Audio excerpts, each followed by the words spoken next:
Nah, you probably missed it. I'm gonna but edit out those fucking moments. Nah, we missed it. But What? nah, I started getting to sleep in my own bed because the dog's doing fine. And like yesterday was her last med, so I don't have to give her a med at 10:30 at night. Well, So I'm glad your dog's doing better. Oh, yeah, she's actually wandering around and being her normal moody self at me. So Okay. it's a good thing. Is this a dog that hates you? No, Okay. I have a dog that hates me. I thought you did. his wife. That one's live. I didn't.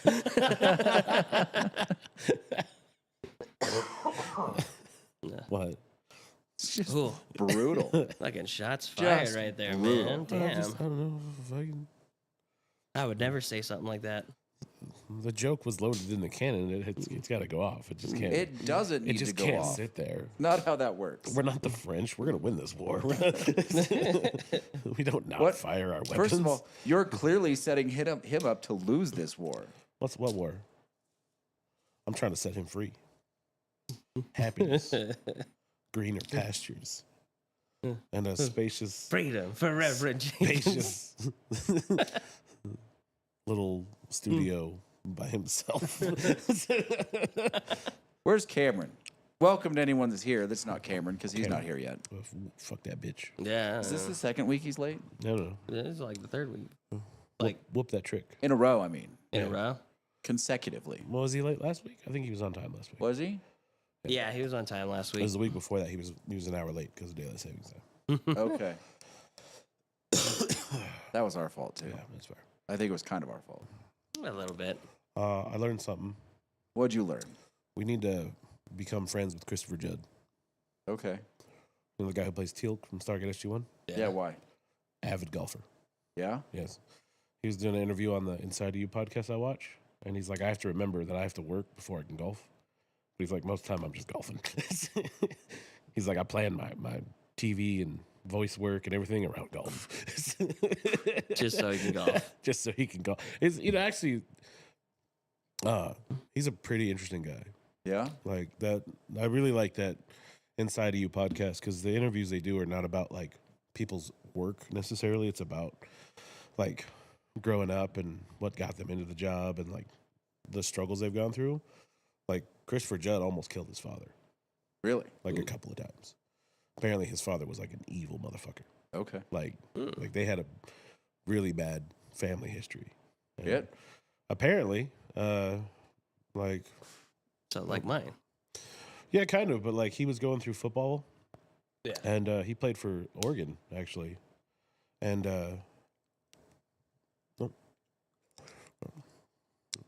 He played for Oregon. yeah, he played for Oregon, and he realized that at that time, you know, the guys who are going to make it Yeah. and go play pro, he just wasn't one of them. He was like, nah, fuck this. Like, there's no way I'm going to like do that. And so his coach was like kind of his mentor in college. Yeah. And he was like, hey, you know, if you don't get your shit together, you're not going to be pro. And he was like, yeah, fuck that. I don't want to be pro. Like, I don't want to go through what they go through. And his coach was like, all right, well, what do you want to do then? He's like, I want to be an actor. And the coach was like, okay. Made a phone call. And the guy he called was the guy he coached before Christopher Judd. Yeah. And got him into acting. And that was it. Oh wow. And just Just off a random somebody random. just randomly, yeah, just randomly one of his coaches that he knew, and that's what started him on the path of acting. That what got him at Stargate? Was that one or? No. So the thing that got him on Stargate is a very well known story. His friend, his best friend at the time, was also an actor, and he had like the test script for Stargate. And Christopher Judd was like gonna go play basketball with him, so he's waiting at his house. And he looks down on the table and he sees like the script for it. He's like, I don't fucking know anything about this. Like, I want in on this. So he calls his agent. He's like, you know about this like Stargate thing? And the agent's like, yeah. He's like, well, I fucking want to be in on that.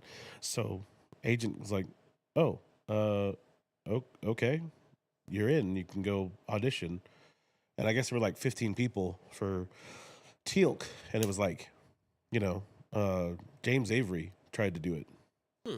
I guess. And James Avery also, by the way, tried to be Worf.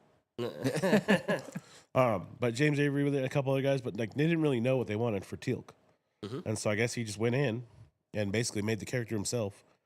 And like all the 15 other guys didn't get callbacks. And basically the writer was like, hey man, you're in. Just be ready when we're ready.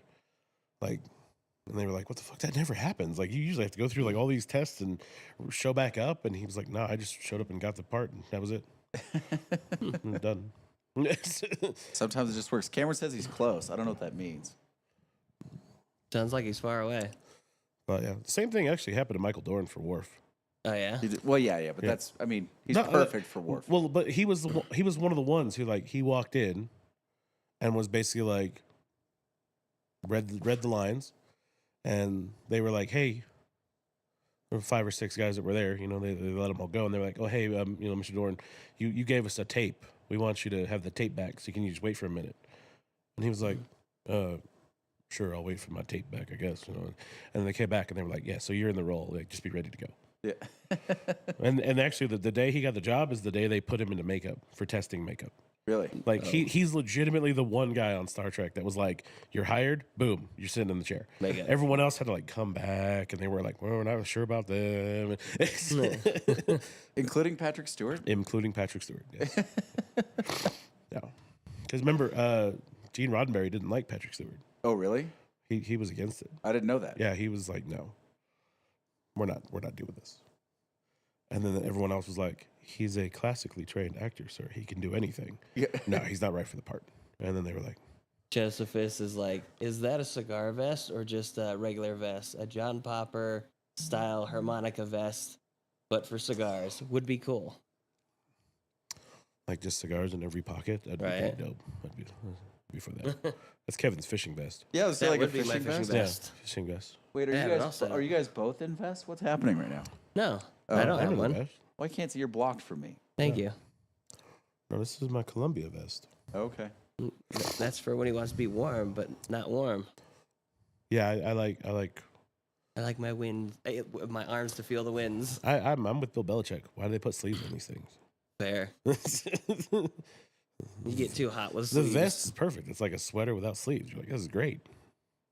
I wear those still. I'm gonna get you a short sleeve hoodie. Dude, I'll rock the fuck out of that. I'm gonna a short sleeve full zip. I will rock that so fucking hard. You have no idea. He says investments. Desmond's. Why don't we have it up there tonight? Because I was watching the game. Oh, who won? I don't know. That's what I'm waiting for. I feel like Arizona won. How dare you? Oh, Look Yeah, at it that. doesn't Look at look this. like Down to the Arizona. wire. Down Down to the 25 wire, yeah. seconds. 2-point difference. yeah, but who's up? All we need is Who's Oregon to gonna get make a it, 3. yeah. Okay. Oregon needs a 3. They don't even have the ball. This is, Doesn't matter. Arizona's gonna go 2 for 1. It's No, over. they ain't. is it halves or quarters? It's halves in college for some reason. Oh, because Okay. they play less time. Yeah, because Oh. they're children. Get it. Get the ball. Foul. Yeah, what'd I tell you? Game is over. This game's over. Over. I ain't reading that. I can't even see it, so I'm just gonna accept that it was funny and inappropriate. It is funny, and I'm pretty sure it's appropriate. It's both funny and inappropriate. What? Josephus is inappropriate? Yeah, no, never. Never. Josephus knows. Joe, hey, what are you drinking and smoking? Or drinking? I thought he Does he was. smoke cigars when he watches this? I think so. I think so. Yeah. I think he does too. What was I gonna say? I don't know. Big words. What do we got? We got Big Shanks. words. Oh, so his first thing says Dickel on there, and I thought he was talking about the whiskey for a minute. There's Dickie, by the way. Not Dickel. It's a little distant from me. I could look at this. Nope, this one doesn't Listen, even if have it. anybody could find us a George Dickel Tabasco, it's Yeah, it's Josephus. probably Josephus. He probably has 2 because he liked it. That is still probably the best whiskey review of all time. Hands down. And Somewhere. Hey, look at those colors pop. I know, right? It looks so good. it's loading. Oh, we're not loading that, but look at that. There we go. It's Look at connected. that. Successfully connected. Hey, and somebody just tried to join. Fuck that guy. I'm sure that's a Let's Bowman. see. Tis a Bowman. I'm looking at a distance, so let's see if we got it. Not entirely in focus, is it? I don't know. Is it? It looks good on the little screen, so I wonder if that's just the The TV? TV. Could be. It could be. I don't know. I can't tell. Whatever. Can you hear us? I can hear you. Oh, Can you shit, hear we me? got a Bowman. And we can see the bush pilot. Well, Yep. you can't And see I it. got I You can see it I in a skinned minute. me a snake in the outback this time. Yeah. Yeah. Did you kill the cobra in your yard? No, not yet. I've tried to find it like 100 times. And it's you've that is a lost it. sneaky cobra. It saw you and was It's like, it. nope, The he bush, gone. The bush pilot's gonna try and eat me. I mean, it's still around. I've seen it, but I'll like try to chase it. It's like 6 feet long. The fucking thing. It's good size. It's It is a ridiculous. good Bro. size. It's taunting you, but it wants nothing to do with you. It's the first time it saw you, it stuck its head up. It was like, what the fuck is that? Yeah, I mean, I'd do the same thing if I saw me. Turns out it's not actually the Speaking of same which, I'm gonna cobra. be chased- It's the cobra's friends. Like the cobra went back and was like, dude, you got to see this. Like, It's like that joke from what is it, Jeff Foxworthy, or is that Larry the Cable Guy, the Dorkfish, yeah. telling his friends, "Caught me on a corn dog." I think that's Larry the Cable Guy. I'm pretty sure. I think so. But It's yeah, either that dude. or Bill Engvall. That sounds like Man, one of his. Fuck my fucking computer, dude. Like, I swear to fuck Chrome and everything and all that Windows. It's just over the last like 2 months, Facebook has gone to absolute shit. Like, cause my living is to promote events, and Yeah. it's just so bad now. The algorithm is so fucked up. I don't even know where to begin about how angry I am about all of that. I am literally spitting vitriol because of all of what is happening right now. Anyway, rant over. All right, Lane, to answer your question, Josephus says that he was smoking a Romeo and Juliet 1875 paired with a Milo sweet tea. Okay. Oh, by the way, randomly, Josephus, this is fucking super weird. Of course it is. You. I had this random dream that you were here in Cambodia at one of my shows, and you were doing your silent movie thing, and you were filming. Like, I don't know how the hell that happened, but you've infected my brain. Just- Did you get that open? What did you think of it? Yeah, it was cool, man. I really liked the. Look, as far as film goes, that style. I like the noir style. I like the After Effects that he was using. I'm guessing he was using Adobe After Effects for that. I think it was all in an app. Oh, really? I think it's over- all Yeah, I on think it his was all in phone. an app on his phone. Wow. Well, then I'm far behind. Is it tied? But Is it tied? What's the score? what's that? What are you 83-81 talking Arizona. about? Oh, damn. Look Who is tied it? in the mirror. Is this a basketball game? Yes. Yeah, Casey's looking to taunt me. He's trying to. Dude, who the hell cares about basketball? It's We the do. exact same thing as soccer. What you have to The- understand the- is that Casey cares about anything that he can talk shit about, even if he Yes. doesn't understand it. That's right. Exactly. Oh, so like that's why he cares about me then. Yeah. Not so much. I keep sending those bombs in the mail, but you don't keep getting them, so I don't know what's going on. They're open. Well, I'm lucky. Customs are my friends. Speaking of bombs in the mail, dude, this guy, I'm gonna have to go. It's gonna be the first time in a while I have to go shake somebody down for money, dude. I thought you did that already. Well, I found him now. Oh, you had to find him first. I didn't realize. I thought you knew where he was. Well, I Oh. knew the area in which he exists, and now I've found him. So I will have to. The beauty of it for me is I don't have to do anything illegal at all, because when people like that, I've found in my travels that they at least have 2 to 5 things that they've done that are completely illegal that you can use the authorities to be able to collect on. Just bring the So- snake with you. Yeah, put the snake in a little box. I should. I would love to get the cobra, dude. If You I should- could tame a cobra and bring it with me, that would be the Throw it greatest thing ever. Throw it in a Fucking bag. Yellowstone that motherfucker. That's right. No, but I mean, like, so what this guy found out specifically about him is that he's done some pretty nefarious things, and there's a lot of people after him, and some of them are government people. And so now I know where he is. Well, now all I have to do is make a phone call to the people that I know in government, and then they'll go legally take care of this guy. Do you see this guy every time you look in the mirror? Or is Turns that- out what Cameron really has going on is a protection racket. Yeah. Yeah, we gotta find this guy. We gotta whack him. No, there's no whacking going on over here, but I mean, this isn't fucking Kevin's house. It's not like I'm whacking my dick all the time. Hey, you But, leave my house out of this. Why? How did that happen? What How did we go there? would you even know about Kevin's living? That's just wrong. That's right. Yeah. If anyone's gonna make fun I of was Kevin, it's me. Casey called dibs on that one already, apparently. How dare you? Get your own monkey to slap. I have one. What? Oh man, Fucking oh, it's good to degenerate. see you guys again. Oh, it's really good to see you guys again. Dude, I'm sitting in the middle of two people that are both fucking coughing up lungs.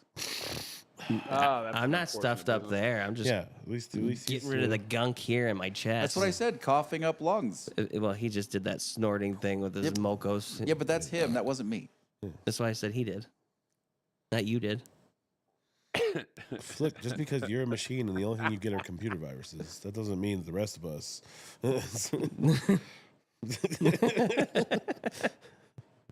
Oh, I like the setting now. I can see you now.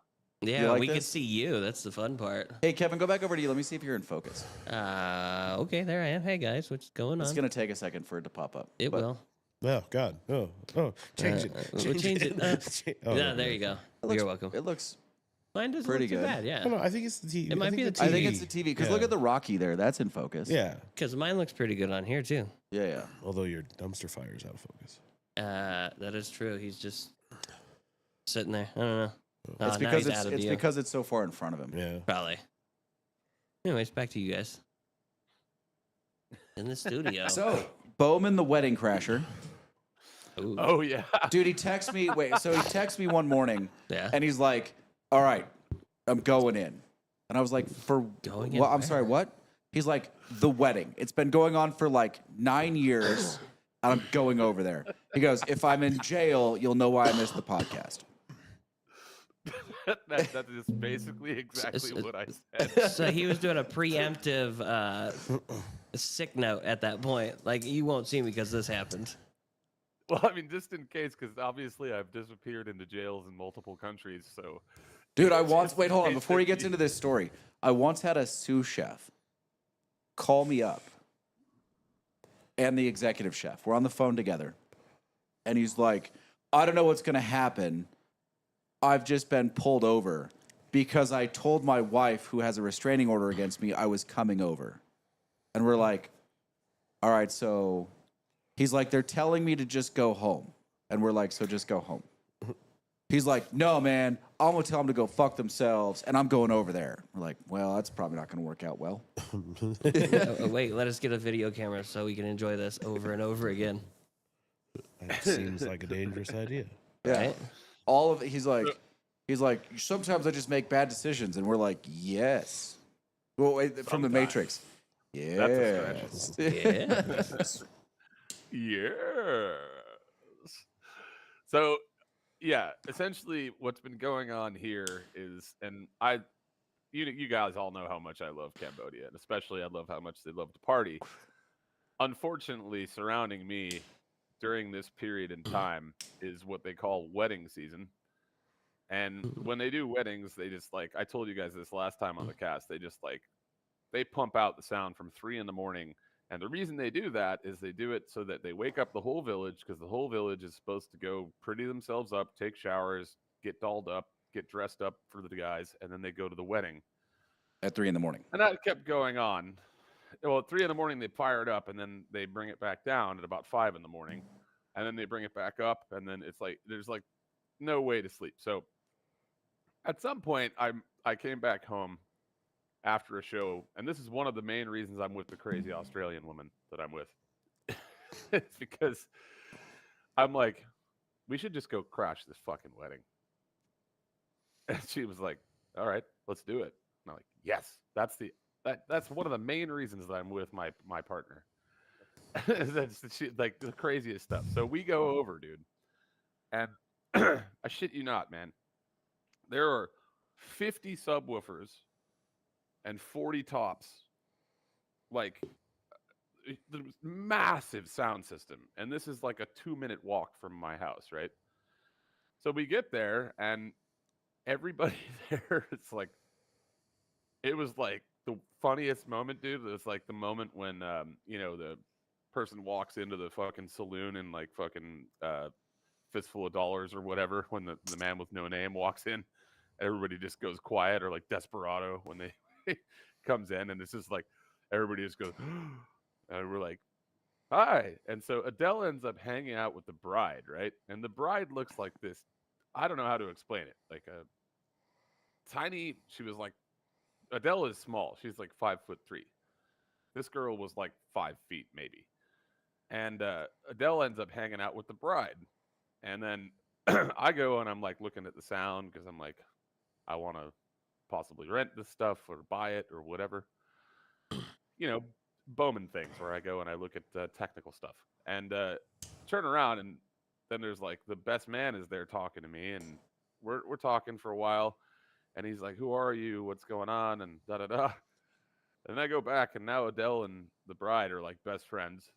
And I'm like, oh, where's your husband? I'd like to meet him.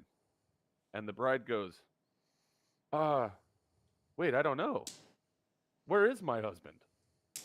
So she runs off in her tiny little dress, dude, like totally dolled up. He had left. The husband had left the wedding without his bride. Smart He guy. left with all his buddies, dude. It was super funny, dude. It really, really, really funny. Damn. But anyway. I have questions about how he picked his best man immediately. Oh, I mean, that was his wife's his bride's brother. Oh, Makes sense. that's why he got left behind. Yeah, Sad.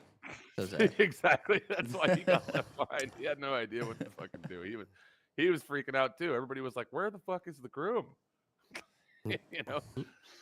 Yeah, he just disappeared with his buddies, mate.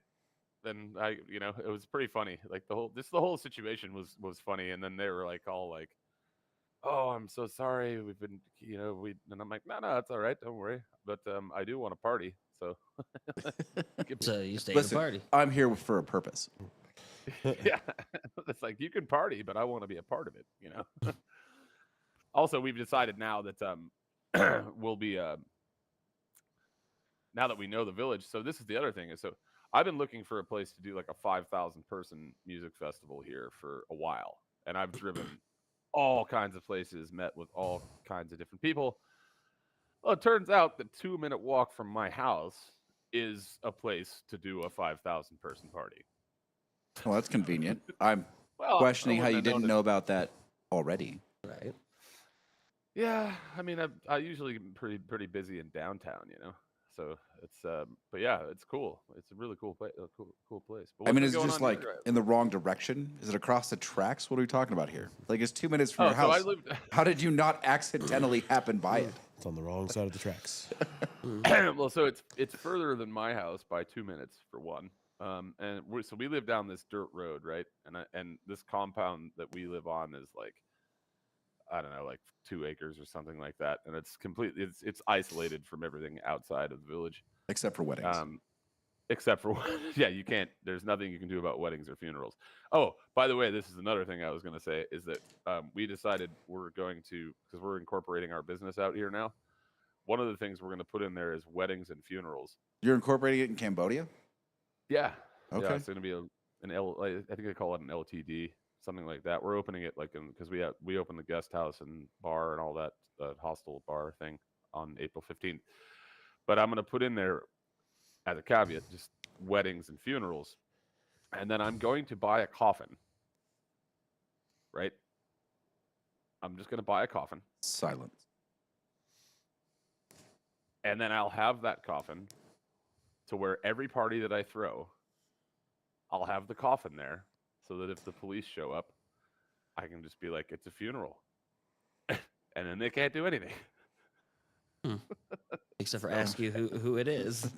The Yeah, dick well, move. and I Are they you- won't ask. Are you gonna put a dead body in the? Yeah, what's going in the Depends on coffin? Yeah. What? I what's mean, in- it'd better be funny because if they decide to open it up and you lied to them, you better have them laughing on the other side. Yeah. So I think there needs to be some in there. Probably a gata. You remember that, Lane, right? Yes, I do. I don't know this. So that was when Corey and Monty stole a coffin, an actual coffin on Halloween, and brought it to our front steps. And my ex-girlfriend Agata laid in the fucking coffin, and we took pictures of it. I have Wow. no explanation for a gun. None. Oh God, who Those- does, dude? For the record, those last two comments in the chat are specifically for Bowman. Oh, Yeah. Are they? Oh yeah. Yeah. Let me see what it is. Cam DJs. check. Okay, I'll leave that one. Oh, dude, so good. Oh man, yeah, Josephus, dude. I didn't. What's funny is I didn't I didn't know what you would look like as a human until I saw your movie thing. Yeah, and then you were I like, was "Dad,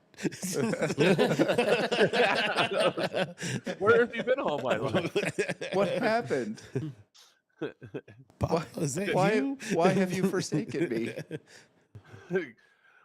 Father, why have you forsaken me? It's the best Deicide opening line for a metal song ever. But who else is in there? Is Jano in there yet, or is anybody else in there? Who's I in haven't the seen chat? Jano or Christian yet. Says we have 7 concurrent and 10 views right now, so we'll see. Ow. They could be hiding in the background. That table's the wrong height. I've decided, Kevin Casey. Casey's. Jesus, Oh. now I'm Casey's reading looking it. at Yeah, analytics. I was about to say you should read I'm that the one. only one Bowman. that's not Yeah. reading the comments. Yeah. Oh man, Some of the That's comments fucking are. funny. It's a long story. It's a Yes. long story. A long story with a short end. I'm thinking of of converting it to a humidor. I mean, I'm sure the God. seal's good enough. We I hope. literally almost just spit fucking beer all over the camera. Oh, we didn't get beers today. Oh yeah, sorry. Nah. Yeah, well, that was the You plan, jerk. assholes. Hey, we got bourbon. I'll get them next week. That's all right. Did you get the beer, fuckstick? Yeah, of course I did. He's always got it. How hard is it for you to Cambodia get? light? I thought What? Wait, you- what about your Tiger and your Chang? Yeah. Yeah. I got those too, but I ain't drinking that shit unless you guys are. All right, we'll get it next week. What do we? Wait, Actually, I wait. did have a question. What are we tasting it against? Because you can't get any of the like domestic stuff that we can get. I have Budweiser. Nope. Like immediately, no. There's, Could you get Coors Heineken. Banquet? no, I don't think. Well, maybe that I can probably find it. I would probably taste it against. God, I wish I could. If I could send you some of the craft beers that are made here, man, there is some brilliant craft beer that is made here. One of my sponsors is Kingdom Brewery, and they have excellent IPAs, man. They have one called Smiling Evil that I guarantee you all of you would love. It's I mean, well, fantastic. Casey wouldn't because Casey doesn't drink beer. I don't drink beer. Casey's just gonna crap all over the beer tasting. How the hell did you get that fat then if you don't drink beer? Every time I make love to your woman, she gives me a biscuit.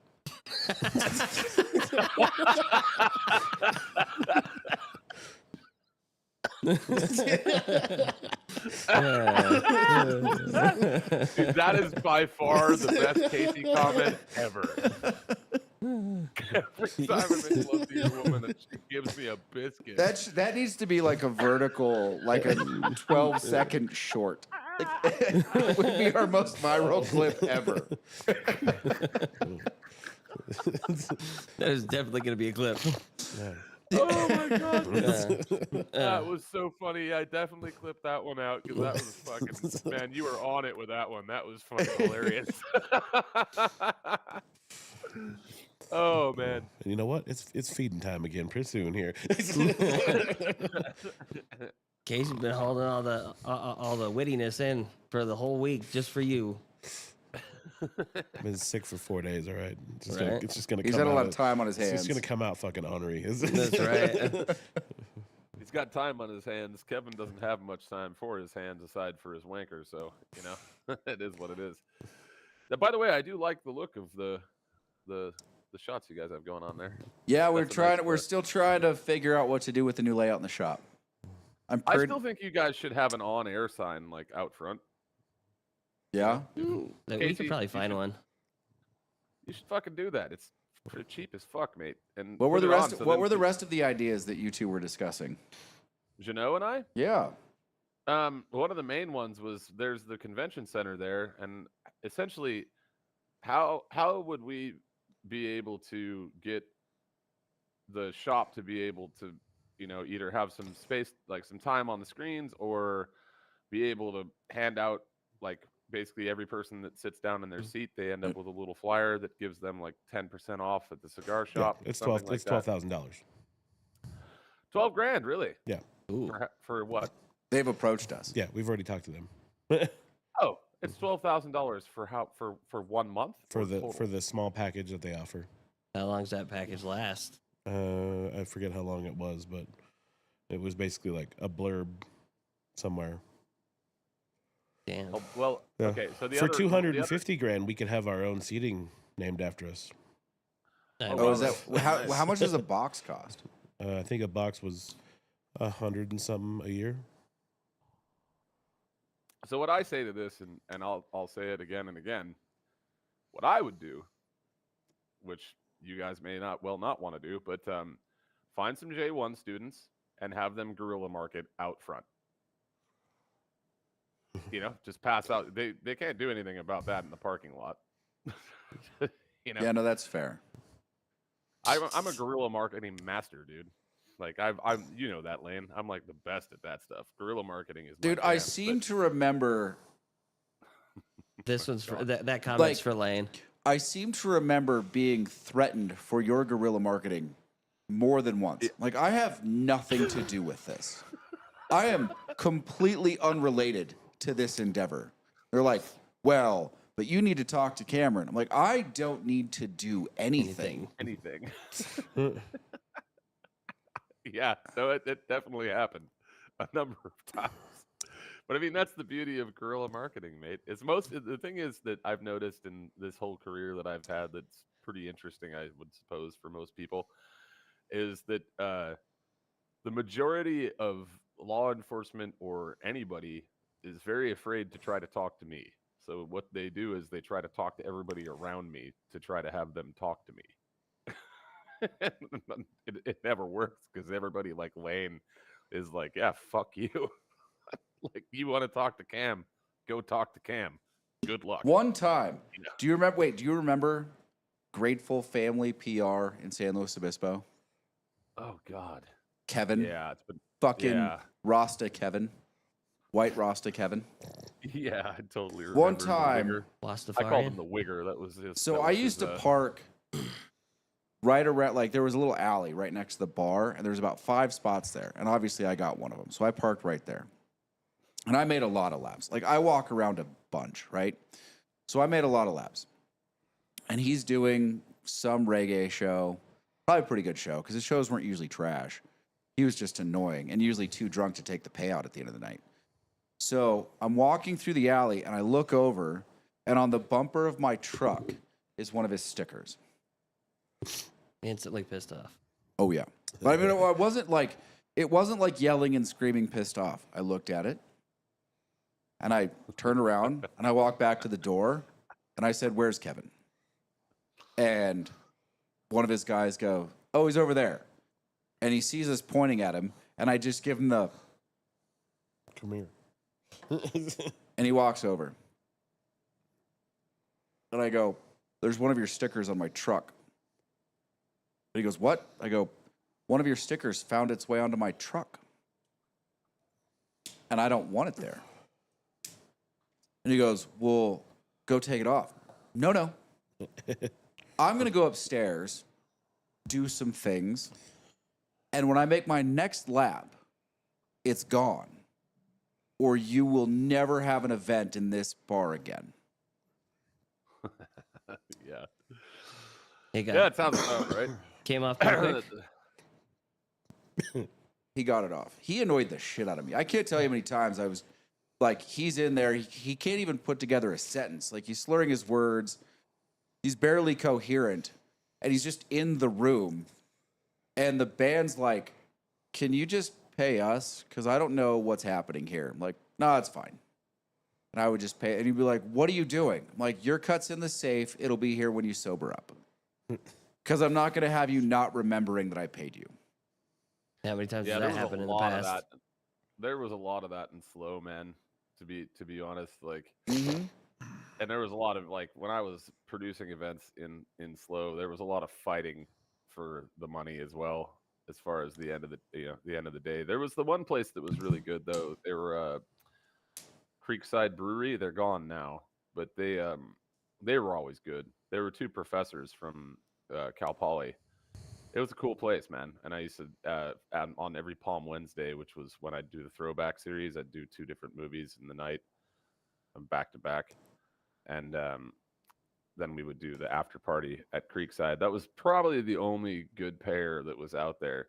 Oh, do you remember when I got fired from Marty's? By the way, Lane, and why? No, I wasn't. I didn't know that you were like. I know you did some guest bartending there, but I don't remember you like being an employee. They hired me as a door guy. Did they? Mm-hmm. Did you dislocate your arm and say, we can't have that? No, I there was a cowboy that punched a hole in the wall, and I fucking took him aside in a very direct way, and I said, basically, Casey would be like this, Roadhouse. Yeah. I went and I took him aside, and I was like, you go and you tell every one of your fucking shitbag friends that we don't want you here anymore. And what did None of Chad you say to that? are welcome. What did Chad say? Chad is not. You're trying dangerous. to tell me you found a cowboy somewhere else and it wasn't Chad? Don't fucking lie about this story. No, for real, dude. I wish that I could have brought Chad there because it was all the ag frat guys. So Lane would know more about that. Yeah, than yeah. me. They were trying to. It was fucking Courtney's boyfriend, right? That was ag frat. Yeah, and they rode a fucking horse into the bar at a point. Yeah. Glenn went like straight up, dude. So I took this guy aside after he punched the hole in the wall, and unfortunately for him, the hole that he punched in the wall happened to be my face. You remember the Century Club, Yeah. Lane? You and I were on there, I think, 3 different times. So Three or four. yeah, he punched my face out of the wall, and so I was like, well. You take all your shitbag friends and you tell them they're not welcome here anymore. And then the next day I came back and it wasn't Cody. Cody was like, obviously Cody loved me. It was, what was the douchebag that was part of that conglomerate? Do you remember, Lynn? The cowboy? No, the guy who owned one of the owners of the whatever they're called. Oh, Ash. Yeah. It was shit. It was Eric and not Ron. What was the other dude's name? Anyway, The other dude. It's the other dude. and then there was the guy that owned most of it. The sort of Yeah. heavier set dude, like the one that didn't fit in. Yeah, and he had like a big jaw and shit. Yeah. He looked like a hard guy to knock out. He was like 6'4". The redhead? Nice guy, actually. Fuck, I can't remember. No, what dude, the fucking redhead guy- was one of Chuck's sparring guys. Yeah, that guy I remember very well. That guy was cool Oh, as yeah. shit. Yeah, that guy was super cool. I remember when Gan was a door guy. That was funny. Like Gan McGee. Dude, when Gan fought- so Gan was the head of security for the whole company. Yeah. I mean, And rightly so. Gan was rad. But every once in a while he showed up as like a door guy, and you're like, can the rest of us just take the night off? Like, is that cool? Like, we're just gonna drink. And watch. Dude, he's like 6'8". 6'8". I think he's 6'8". Yeah, and That he big fought guy. Tim Sylvia for the title, the UFC heavyweight title, but he lost. But but he didn't lose in bad fashion or anything. But No, yeah, that's also when Sylvia got popped for gear. Yep, that's also that exactly the same time as when he got popped for PEDs. Yeah. And yeah, Gan, I used to actually roll with him, and it was hilarious trying to roll with Gan. It's just like, what are you gonna? I mean, his what are you gonna wingspan do? was like 7'6". Damn. Dude, I It mean, was always funny. He'd let me like try to get to a point where I could almost get him into a submission, and then he'd just fucking put me right on my back and laugh. Were you there when we were walking down Bubblegum Alley with Dustin and Gan? You remember Dustin, short little biker Dustin? Yeah, Who Dustin rolled was jits? rad. Like Dustin was rad. Yeah, But Gan, like, if you were one of Gan's people, like, he didn't even have a mechanism for being mean to you. So, Gan nicest guy on the planet. yeah. Gan and Dustin were walking ahead of us. And Dustin, I don't know what he did. Like, I don't know what went through his head, but he looks back and he cackles like a girl. And then takes Gan and throws him into Bubblegum Alley, which is disgusting because Bubblegum Alley at night gets peed in and puked on. It's gross. Well, that's where Like- Chad's puke was. like- Probably still is. Shoulders Gan, and Dustin's like 5'8", maybe. I mean, a little fire Yeah. plug. Like, he was like stocky as shit. Throws Gan into the bubblegum wall and then just keeps cackling as he like skips down the alley, turns around, and Gan's completely lost. He's like, what do I do? Like, what? I don't. What just happened? Dude, Dustin, so there was the moment when his girlfriend was at the time when I knew him. He still has my Honda CB100, by the way, the one that my dad gave me when I was 7. I wouldn't doubt it. Yeah, he still has it. I gave it to him. And his girlfriend at the time was a hairdresser. And he found out that she was cheating on him with this dude, and we were at Marty's. Dustin and I. And well, sorry. We weren't at Marty's. We were about to be at Marty's. We were down at Creekside because he was there at my party. And he tells me, I found out my lady's cheating on me and the guy's at Marty's. Will you roll with me? Because he's got a crew. And I'm like, yep, let's do it. So we go into Marty's. Preston's there, but he knows all of us. Yeah, Press is Dustin not getting in your guys' way. No. Not that he couldn't, he just wouldn't. Yeah, he could easily do it, but he, it's like, no, we're off limits. And so Dustin walks in, and this dude's face, when he saw Dustin, dude, he bolted. He ran into the middle of the street. Dustin caught up with him. I'm chasing after him. Dustin takes him down, right? Totally fucking perfect fucking double leg takedown. Bam! Right onto the fucking street, right onto the asphalt. And he's just laying into him, dude. Just like, blap, blap, blap. And his buddies come. And then there's me, and I'm circling around. And these guys are like, oh, and they're trying to jump in. I'm like, if you fucking get in there, I swear, you will regret it for the rest of your life. You'll have a spiral fracture on your right arm. Just let it go. Your buddy fucked up. So Dustin, at some point, thought that, so he's beating this guy up, and now there's like 10 guys there, and I'm like fending them off. And Dustin at some point thought it was me. Well, he didn't realize who was close enough to him. And so just gets up and leaves this guy bloody on the street and runs. And I'm chasing him because I'm like, I'm not chasing him because I'm just like trying to stick with him. And we get to Creekside. He turns around and he goes to punch me straight in the face, dude. And I'm like, I barely fucking got out of the way of it. And then he was like, the fuck? What happened, man? And I was like, dude, I was just trying to protect you, dude. And he was like, shit, okay, let's go downstairs. I'm like, yeah, let's go get a couple beers, bro. And we went downstairs, and just that guy was just bloody on the fucking street in the middle of San Luis Obispo. Oh, God, San Luis. What a great place. Hey, Christian, how's it going? What's up, Christian? Hi, Christian.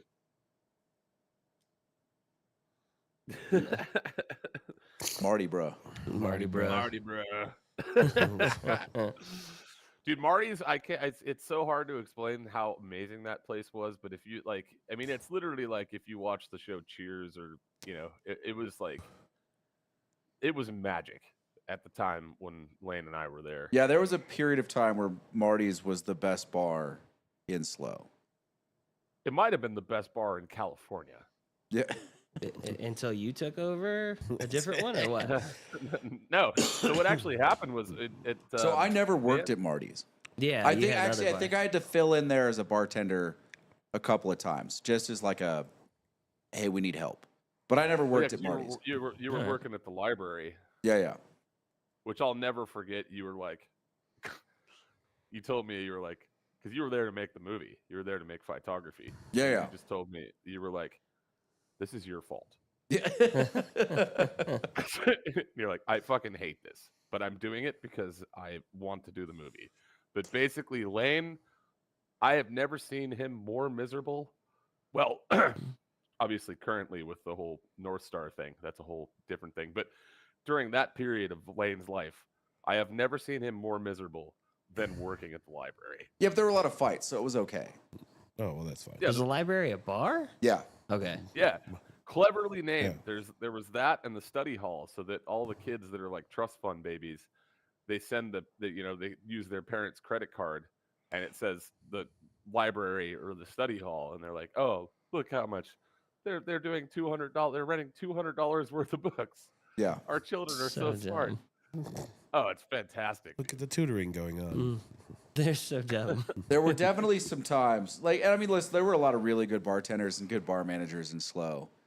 But there were some times that I'm like, I don't want to be listening to these people right now. Like, I really don't.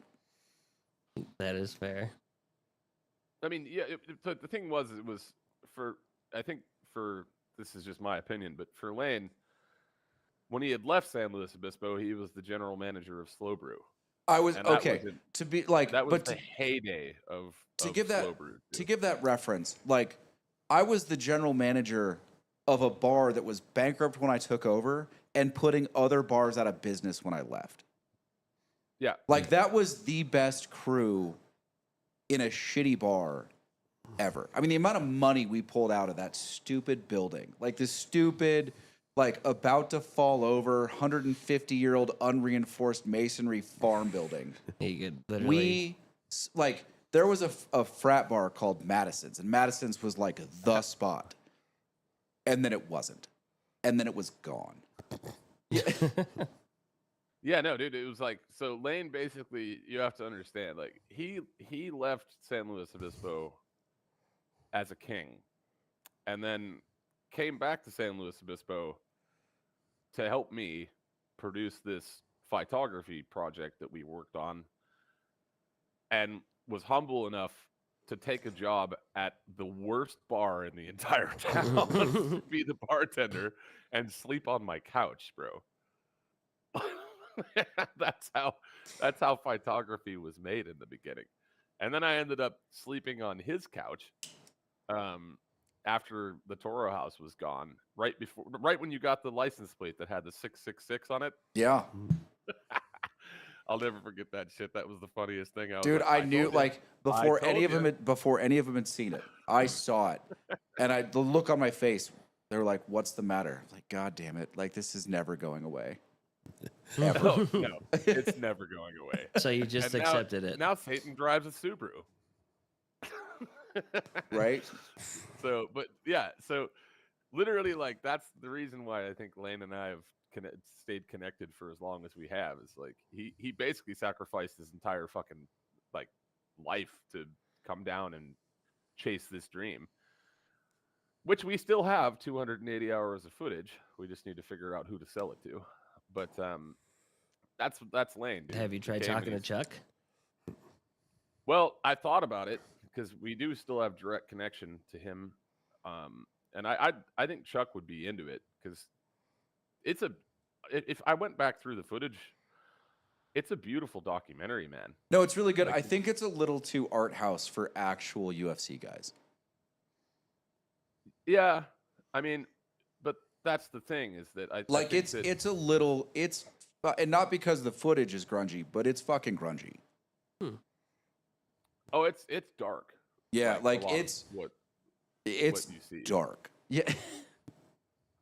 Like, I mean, it's like you have to imagine there's like these guys, Cruz Gomez and Preston, and like by the end, what's so sad about the whole thing, by the end of Fightography, neither of them get to fight.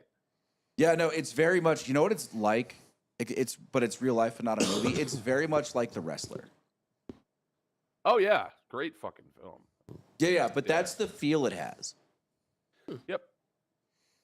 I mean, it's crazy because we followed them for like 6 months, and then the first thing that happened was Cruz dislocated a metacarpal in his right hand while he was doing hard sparring with Preston. I have all that on video, and then so Cruz was out, so then Cruz became a coach instead on the show basically, and then Preston, we got all the way down to Santa Barbara, and Yeah, the fights. Yeah, we were there, and they he got popped for meth, I guess. I think that was what the pop was. So we're there, and we're like, okay, well, I mean, I still was on the top of the cage, still filmed the entire fight, all that stuff, and yeah, I mean, it was it's just, I guess that when you look at it, it's the diary of an American life at that period of time. And I hope to be able to frame it and put it together at a point to where it, especially now that the UFC is like, because at the time, you got to remember, this is like 2005 to 2008, somewhere. I mean, this was there. The UFC was popular, but this is before gyms were like training was different for fighters. Like this is when it was still lawless. Yeah. Like there weren't a lot of rules. Everyone was still figuring it out. And it was fucking squirrely. I mean, and we have all that, you know? And I feel like I would like to think, I mean, you know, Christian Josephus, you tell us, like, what is that something you would want to watch? Because it is, in the end, it is unfortunately a very sad story. Because at the end of it, Chuck loses his title to Quentin Rampage Jackson. He loses, you know, and it was kind of the fall of Chuck. That was pretty much the end of him at that point. Cruz fucks himself up, can't fight. Preston doesn't end up being able to fight because he gets popped for some kind of PED. And so it just ends up being this very sad, like it was supposed to be this very exciting, thing where, like, you know, and Cruz and Preston were super excited to like go and fight, and then it was just like, as it went down, I mean, that's the fight world. Yeah, that's I mean, it's the reality of the fight world in 2005 to 2008. It was very different. They didn't have the Apex Center. They didn't have all these different, you know, the UFC wasn't a $4 billion company yet. It's very much like the ending to Empire Strikes Back. Like you have to find some hope in complete defeat. That's a good analogy, actually. Casey, what do you think about that? Well, you haven't seen the footage, I guess, so you wouldn't even know. No, but I mean, it sounds like something that could be cool. Josephus says most sports documentaries end sad, especially fighting docs. Yeah, I mean, this one was, I mean, it's hard to explain how much effort I put in, how much effort Lane put in. It was basically just, and Scott Adams, Scott Adams was the owner and creator of World Extreme Cage Fighting, WEC. That's the guy who discovered Jose Aldo and Uriah Faber. Shout out to Scott Adams. And Antonio Benuelos. Christian said, I was telling Antonio stories tonight. There was a guy in here, actually, strangely contextual. There was a guy in here tonight who knew Chuck from Brubeck's. Really? Yeah, like all the way back when he was still a student at Cal Poly. Yeah, Benuelos, I remember. So there was, and then the next one, the other one. So we had a second season lined up. Yeah, by the way. Benuelos was going to be in the second season, right? Yeah, him and Uriah Faber. That was going to. Were you going to get Faber? Because Faber was still in Sacramento at the time, or Roseville, Yeah. wherever he trains out of. Yeah, that's. I went to his gym and I actually trained there, and I met him and talked to him. We were. The plan was for it to be Benuelos and him for the second season. That was what our plan was. But obviously, when everything fell apart, and then the UFC also caught us in contracts because we couldn't get Chuck's likeness released, and also. Well, and then also it got worse than that. Remember, because at the end, like we got cut off from everything, and I can't blame Scott for making the decision, but UFC just straight up bought WEC. Yeah, and yeah, I mean, there's nothing he could do about it realistically because it was his business partner that made that decision. Oh, He was it? the majority? Yeah, he was the majority. He's the one that ended up. He's fuck, I forget his name, but I'm not a huge fan of the guy, but he works in the UFC still. But he was it was his business partner, and he owned the majority of the business. So Scott really didn't have a choice. Okay. Originally, the deal was supposed to be that they would buy the WEC, and then Scott would become the what do you call it? Why am I blanking on this? It's because I haven't thought about fighting in a long time. Also, probably because I got hit in the head a lot when I was a fighter. Maybe both of those. Dude, things. Scott, am I wrong? Like Scott's like a puppy that's not allowed in the house, right? Like always in good spirits, like always ready to go, and then like walks through the door, and then someone just grabs him by the collar and throws him back out. That's a very good way to explain him, man. Like he's one of the nicest people I've ever met in my life. Mm-hmm. After everything went to hell and we had nothing left, he bought the camera back from me for the same price. Yeah. That was paid. No, I mean, like I never like Scott was like you couldn't be low energy around Scott. It was impossible. No, dude, he is literally like that, like a Pomeranian that just runs around and is like, Yeah. I'm super excited to see you all the time, you know, like one of the coolest people I've ever met in my whole life, dude. Like that guy is such a special human. I wish I still had connection with him. I don't really though. I mean, I think I do. Oh, yeah, that's right. There's this guy that I know that I worked with in the festival industry who actually worked with him, and we call him Double O because I used to send him in as a secret agent to go steal radios from a festival that I was working with called Lucidity. I was always causing chaos. It's a really nice Lucidity. stopwatch. It's Italian. Sorry, Yeah. that's a Ford v Ferrari reference. Yeah, No, I get it. Fucking You guys gonna watch? Carroll Shelby and their pits are next to each other, and they don't have timing mechanisms, so they just steal the like super high end Ferrari like luxury Italian timepieces off of the wall, and so Carroll Shelby's using the Ferrari watch like clocking lap times, and one of the guys goes, "That's a really nice stopwatch." And he goes, "Yeah, you want one? It's Italian," because he had two. Yeah, man.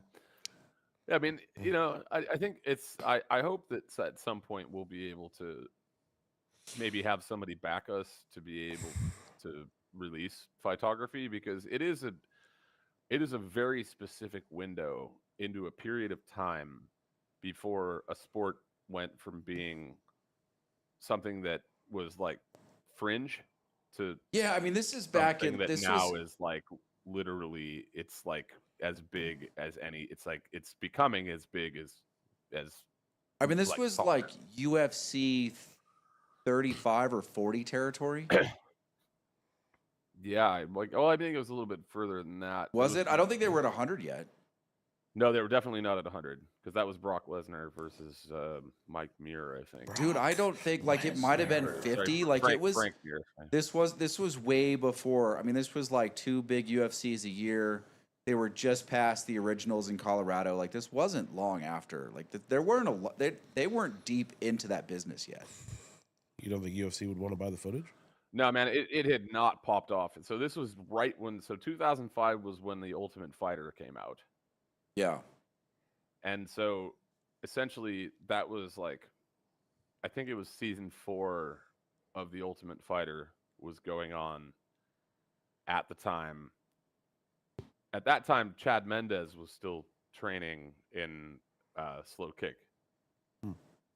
He was wrestling and that in slow kickboxing, and working with the Pit and that, and then he ended up going and working with because Mendez was a Cal Poly wrestler, and then he ended up going to Uriah Faber's gym. But it's just this very specific period where it was like, no, I remember when Lane and I went to Lakeside, which is no longer there, and we were watching the Liddell versus Tito 2, the second fight.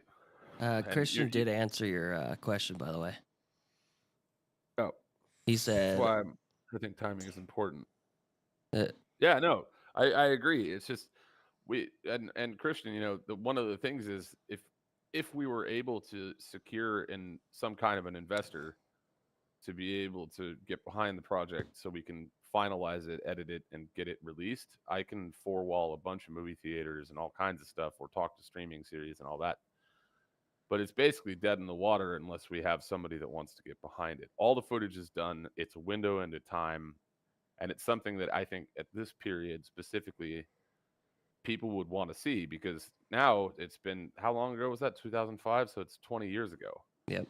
So a lot of the people, the younger people who watch UFC and stuff, who are big into this, and like they all love, you know, Ilya Taparia and like fucking all the different major fighters, you know, all the Khabib fans and Conor McGregor fans, Paddy Pimblett fans, all of them, they can get a window into the past to see what it's actually like. Like, what was it like in a gritty, sweaty fucking gym? Because dude, that gym was no joke. Like that, you walk into that gym, man. This was not a gym for, you know, this was not for fun. You know what I mean? It was, you go into that gym, this is for work.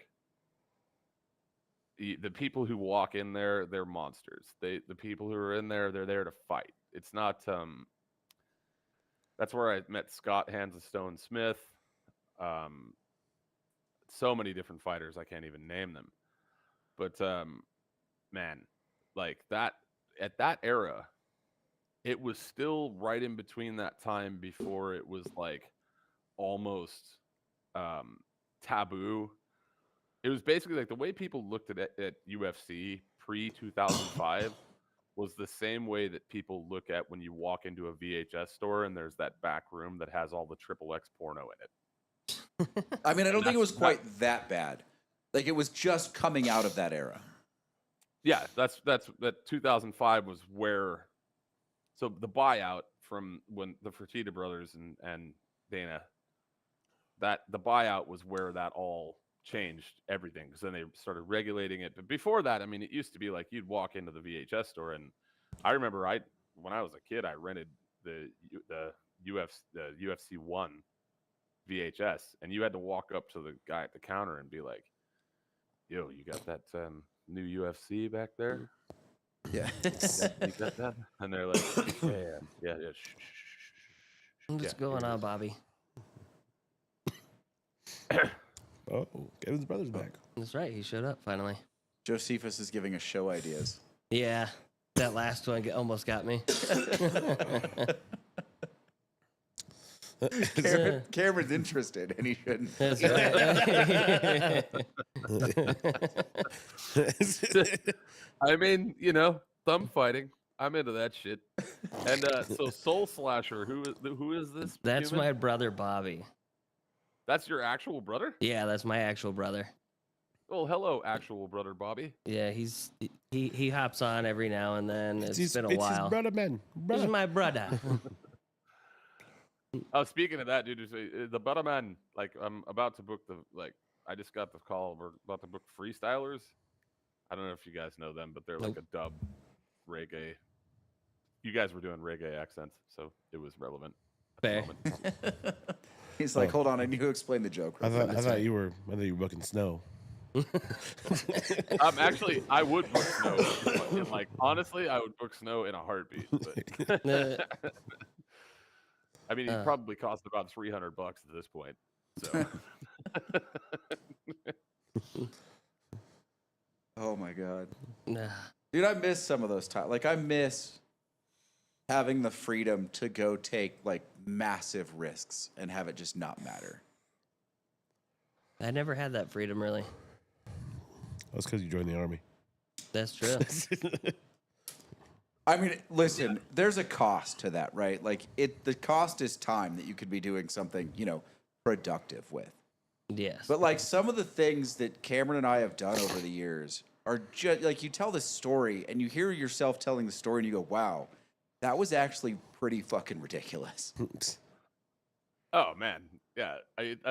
That's the thing I've realized about life in general. Like, because I've obviously faced death a number of times now, and on the next episode, by the way, Casey and Kevin, I'll send you the pictures of the medical resistant staph infection that I had for the last 16 months that I have now finally beat. Nice. It's gone?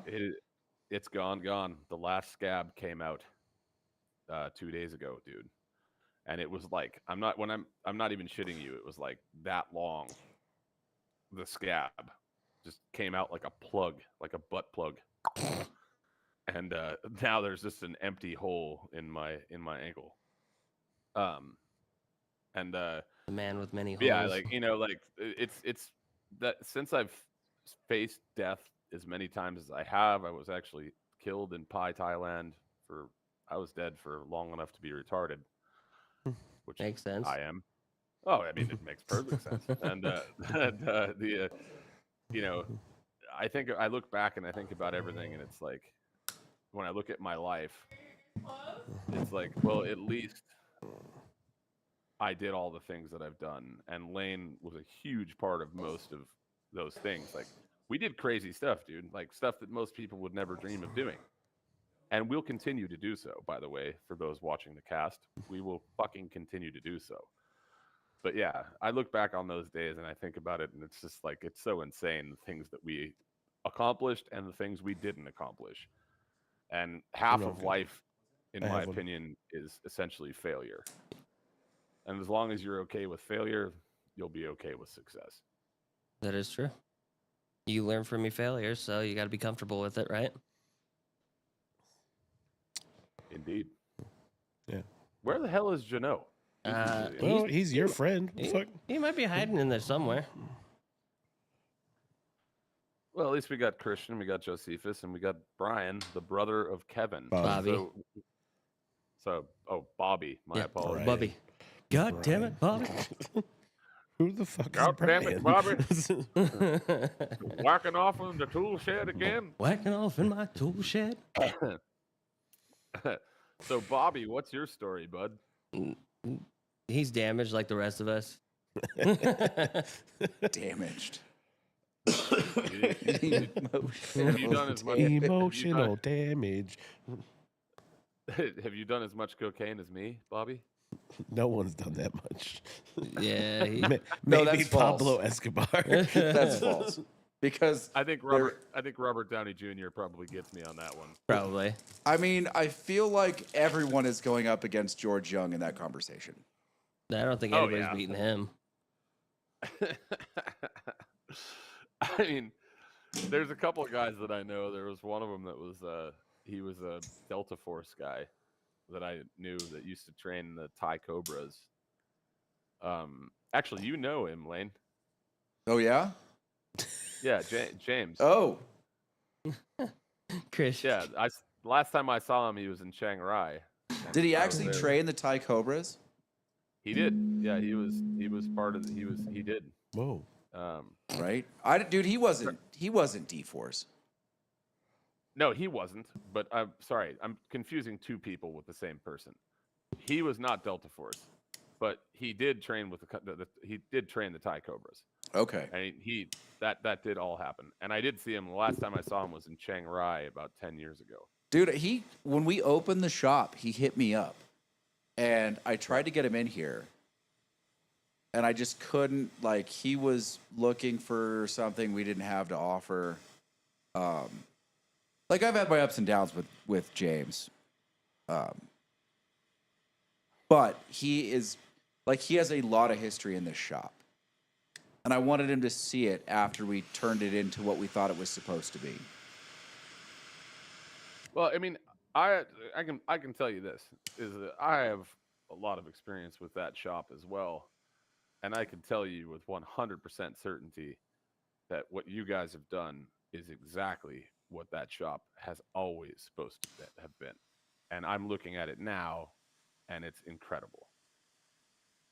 Just wish it was more like this back in the day. Dude, if it was like this back in the day, there would have been so much trouble in here. Right? What happened there? I don't Did we know. lose the camera? He covered his camera or something. Oh, Bowman's camera. Yeah, that's Bowman. Good. You still there, Bowman? I'm Dude, still here. I miss. Your camo went black, so we weren't sure. There's an Australian in the room. Like, this is fun. I enjoy the podcast, but I miss producing actual, like, I don't even know what you would call it. It's not serious content, but like film, documentary, like super long form, telling a coherent story from front to back. Mm-hmm. Like, the process of that is so much fun. Yeah, It was such a blast. 100%. He's migrating somewhere right now. Christian, I am migrating. making the obvious comment. Yes. The extremely obvious. Just for you. Oh, I'll have to take a look. Hold on. I'm gonna move. Are you migrating outside? I'm on the move. It might He give is you. It going might give you outside. thoughts you're not comfortable with, Cameron. If I'm being honest. Well, I'll take a look at it. Just give me a second. I'm migrating, and I'll be right back. So what do we have? Our shop's about to die for like 2 months. It's gonna be bad. Yeah, that's why the golf content's gonna be something that we can try and see if it helps. It is gonna slow down dramatically. Even March Madness, I think it's because the weather was too nice in the valley. Like, it was pretty slow. Josephus says his favorite part is editing and how the story can change that process. Yeah, that's true. This is why every director worth their salt gets Final Cut. What the fuck is on TV right now? I have no idea. What in God's is it Naked and Afraid with a like? That's what it looks like. Sahara edition? I There just were saw elephants. like a lady without legs, Two strangers, and I was like, what is going on no here? food. Yep. Oh, they got catfish. Were they noodling? It looked like it. There's plenty of water there. No water. There's plenty of water. Lions. Yeah. Yep. Yeah. Naked Naked and and Afraid. Afraid, you got it. Okay, I was. That's still going. Apparently, we're about to watch an episode. Or is it a rerun? No, that show's still going. It's still going. I don't understand how. It was a good But- show back in the day. No, it wasn't. No. Fair. Knock No, it the off. one that was good was all the special forces dudes. That one was That one was great. pretty good. They just drop each other Yeah, off, kidnap just each other, and drop them. Fucking here you go. Let's see if you actually paid attention in survival And class. they check them. The best part is they check to see if they have anything on them, and they always miss Yeah, something it like was that always- thing that came out of his nose. He's like, Yeah, the fucking like little Swiss Army belt buckle thing the one dude had. Yeah. Like it was cool. Like, all right. Like a random fucking flint stick or something. yeah, Yeah, like it was they just had like random shit on them, and then it would be like, okay, now you're in the middle of the fucking like negative 40-degree weather with your jacket and like a teddy bear. What was it? The Navy SEAL that they dropped in the cold, and then he found a hot springs and put his tent over it or something. He like built a little nest under it, and then it just steamed him And the then- whole time. And, and then then he he got was out, and he freezing was like after. freezing to death because he was just soaking wet from the heat that he was in. He was like, "Oh, this is so stupid." That show was so good. It was only one season, sadly, Yeah. because nobody got to nobody really watched It's it at one of the those. time. It's one of those Discovery Channel shows. That just like that's what I miss about the Discovery Channel. Is like 10 years ago, it was a lot of those shows where it was just random, like let's just see what we can make. And now you're just like, oh, it's just Gold Rush shows. Oh, you were right. Girl, no legs. Yep. Whoa. Yep. That seems precarious. This seems a lot harder for her. I don't know what's going on there. I don't know. I don't know. Are we watching TBS? Because they've been showing some Yes, weird this shit. is TBS. Yeah, they've been showing some TBS. I don't know what they're doing, but they've run out of content. I mean, no one has production dollars anymore That's because really true. everyone's getting smoked That's- by YouTube. That's the thing is because I watched that Inside You with Michael Rosenbaum, Yeah. and when he's talking to these actors, and he's like, hey, like, what are you guys doing? Like he had Grant Gustin on, the guy who played the Flash, Yeah. and he was like, you're doing Broadway now. Like, how is Broadway? And he's like, oh, Broadway's fun. And he's like, yeah, but have you had any calls for like TV or anything like that? And he's like, dude, right now, it is so hard to pitch a show anywhere. Yeah. Like and there's other people he had on recently. Like the last 4 or 5 people have all said the same thing. Like they get into contact with somebody in one of these big companies, and it's like, oh yeah, cool, that sounds like a great idea. And then 6 months of silence, nothing. Like Christopher Judd was talking. Apparently, they had greenlit 2 different SG1 spinoffs, like specifically about like certain elements that happened after we saw the last episode of season 10 that he wanted to do. And the 2 production teams before them were like, oh, this sounds great. Like, let's go to pilot. Let's do this. And then Amazon bought it. Nothing. Yeah. Hasn't heard back. So they it's just it's that's weird. That's happened. I'm back, guys. Sorry. About That's that. all right. I had to migrate, but much more beautiful background and less my face.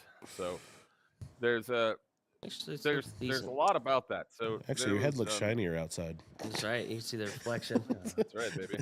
Yeah, I'm glad you can get turtle wax out there. That's all I'm saying. Mhm. Absolute sex wax, baby. That's what I use. Did you read the article I sent you, Cameron? Which one? I think you sent me a bunch of things. I don't Oh, wanna, the one about the hair. Yeah, the hair one. Yeah. I didn't want to out you on the podcast. Like, He added himself already. Asshole. Dude, it's so funny. Like Lane will send something, and then Lane's like, sometimes I'll talk to Lane, and it'll be like, I don't know how I rub people wrong. I don't understand why people. And then he sends me a thing about fucking hair restoration. That's with some crazy sugar thing. I'm like, you fucking asshole. but I'm the same too. I rub people wrong all the time. Speaking of rubbing wrong, Christian, yeah, the masseuse in Thailand. Yeah, luckily enough, I was the masseuse. But So everybody else got the other so with diseases. Got it. what Casey was just talking about with pitching shows and that. So I was in the process of almost got a deal done with this Chad Briscoe's movie, which is The Prince of Palawan. Well, his episodic TV series. And so essentially what happened to me the first time that I was in wait, in didn't you actually get an option contract and you realized after Yep. the fact it was just to bury the project because Yep. it was too much like something Inception? Vanilla Sky. Vanilla Sky. Yeah. Mm-hmm. Yeah, they don't bought tell it you off that me. part. They're like, they sell it right. They're like, oh yeah, dude, completely interested. Like, we're gonna make this movie, option contract, fucking Yep. Indiana Jones and the Lost Ark. That shit, like, it's gone. In a warehouse. Dude. Yeah, and I mean it literally like they took the well, now it's out of the statute of limitations, so I own it again, but it's called triplex theorem. And it was they bought it off me and gave me, and I thought I was gonna be fucking I was 18. I thought I was gonna be a fucking famous director, mate. That's not, for the record, that's not statute of limitations. That's just the expiring of the option contract. Yeah, sorry, my apologies, lawyer Lane. I'm just trying to be But, helpful. That's legal lead to you. Just I send me the actually, bill I have to later. speak with Send an me the actual bill later, attorney though. yesterday, or Yeah. tomorrow. I have to speak with an actual attorney yesterday. Tomorrow, yesterday. She's one of the girls that I graduated with is a professor now, and I don't know if it's good or bad, but I sent her that platform that I built, and she's like, "Hey, can we talk?" Yeah, sure. I don't know what happens next. Like, it was text, so I have no sense for if she's excited about it or she's gonna just fucking run up one side of me and down the other about how terrible it is. So you're pitching your app to her? I already have. She Oh. asked to sit down. I was like, yeah, we can Oh. talk. Okay. Cool. Maybe she You're has talking some about ideas. bar tested or Yeah, Yeah. bar tested. yeah. Oh yeah, I talked to Fiona, by the way. I'll connect her in. I'll connect those dots shortly. It's just been crazy because I have five Dude, big events. I had in a week. honestly completely forgotten about Fiona. Yeah, that's all right. She's she wouldn't mind. Yeah. I mean, I've never met her, talked to her, don't know anything about her. Like, all I know is your reference of someone you know in the legal world. Sorry. I'm looking at Kevin's reaction to the fucking TV. That's hilarious.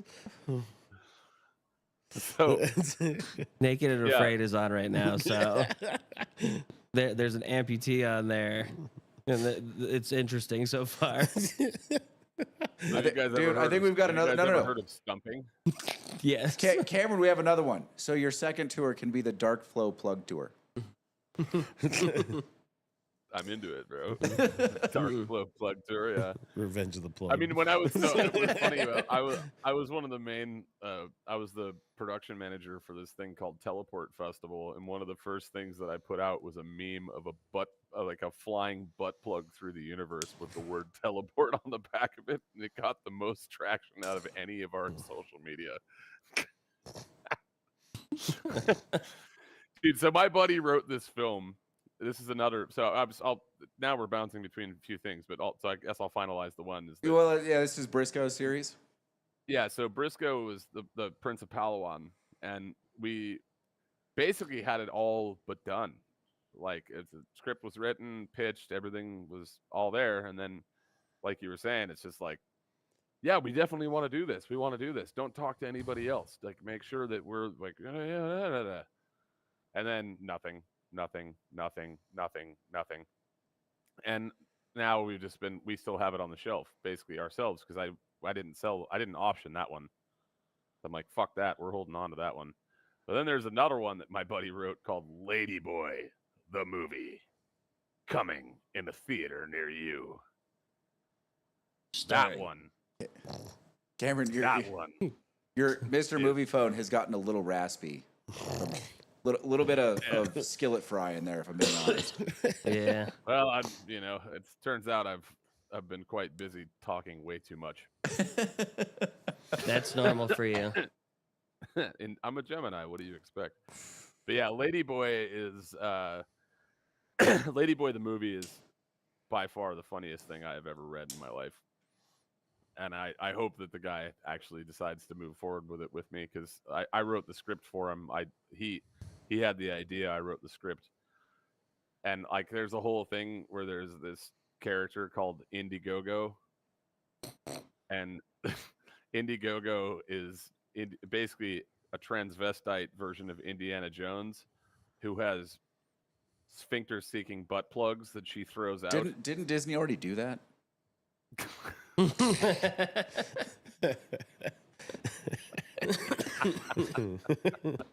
I mean, basically, Disney's put their own dick right in their proverbial butthole recently. There's like they've been doing it nothing for a coming while. out of them that's Dude, good. Snow White opened to like $48 million or something. Oh god, This movie cost them, like what they'll admit to before reshoots is like $300 million, and it opened to $48 million. oof. That's rough. Ugh. Ugh, I would have moved that down to house number 5 in Wallace immediately. That'd have been like they'd have been like, we're opening it in house number 8. I'd be like, yeah, no, No, it's not happening. first show, okay, but I'm gonna move it down. Like, you were around for a lot of that shit, man. Oh Watching them yeah, move I Prince remember those around and conversations. everything. Oh, dude, yeah, there were a bunch.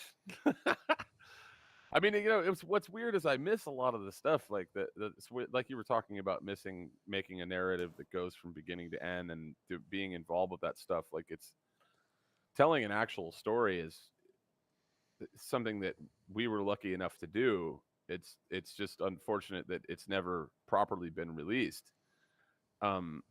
If it were, I feel like people would, especially now, I feel like that's a very poignant thing, photography. Like, Well, dude, it never even got properly edited. I remember we were going to the editing process, and the sky basically fell, and like all of us were just so deflated at that point.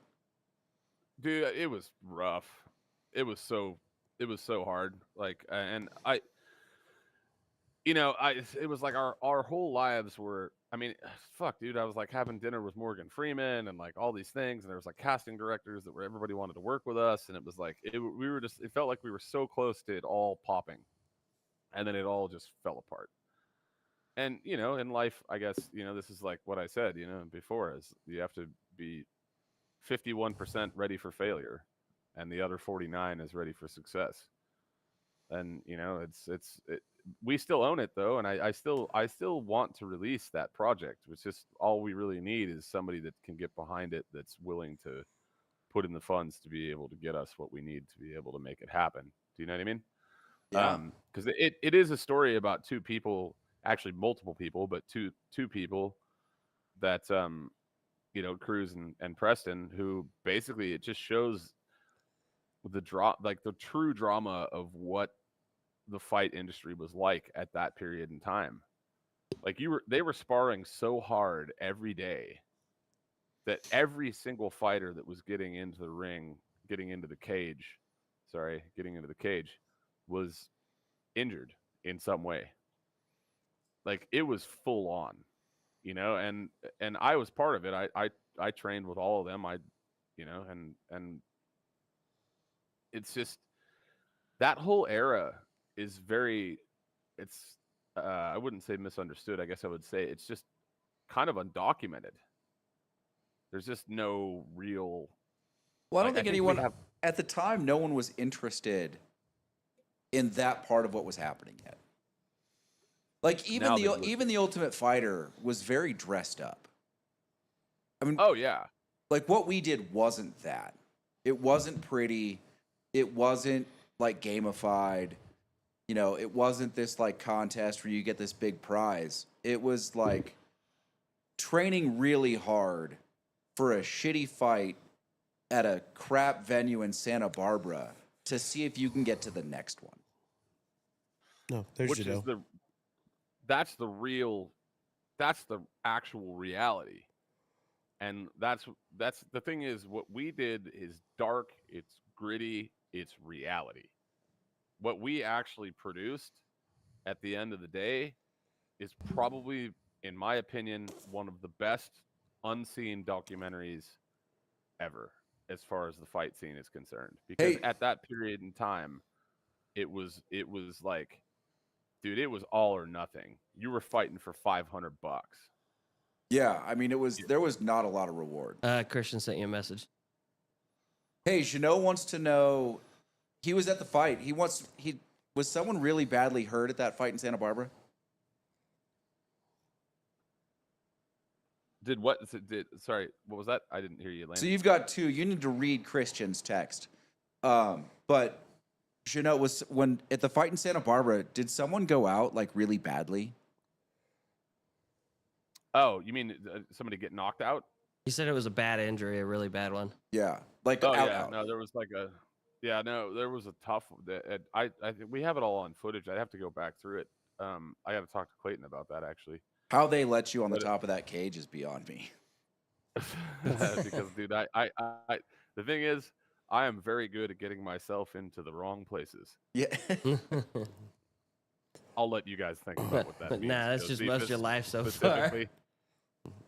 Did you read Christian's comment? Yeah, Cameron, take a minute. Read Christian's comment.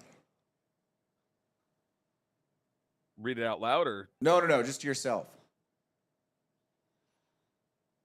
Yeah. I mean, Christian, essentially that can all work. Let's talk about that for sure. Like, I do feel like this is a story that needs to be told, and it's far bigger than myself and Lane, because this is a period in time where people really don't understand what was actually going on, and you have this guy Preston that's like totally insane, and Christian, like, all I can say is, like, when when Chuck wanted to spar, Chuck didn't ever spar at half. You know what I mean? Especially wrestling. His wrestling sparring, you'd watch him wrestle, and the only one he wanted in the ring with him was Preston, because Preston was god damn good at wrestling. And his kid JP, whew, what a little phenom that was. I still expect to see JP at some point show up in the UFC. I mean, that's the hope, right? I mean, that kid was so bright, so intelligent. Like, his fight knowledge at his age and the drills that Preston used to fucking put him through were so insane. But he actually, like, I will say, the kid, a lot of people would probably look at it from, and that's the careful balance we have to put, is like, you know, some people could view it as like some kind of abuse to a child, but actually his kid loved doing it. His kid was so good at it, dude. This kid had like an 8-pack at 8 years old.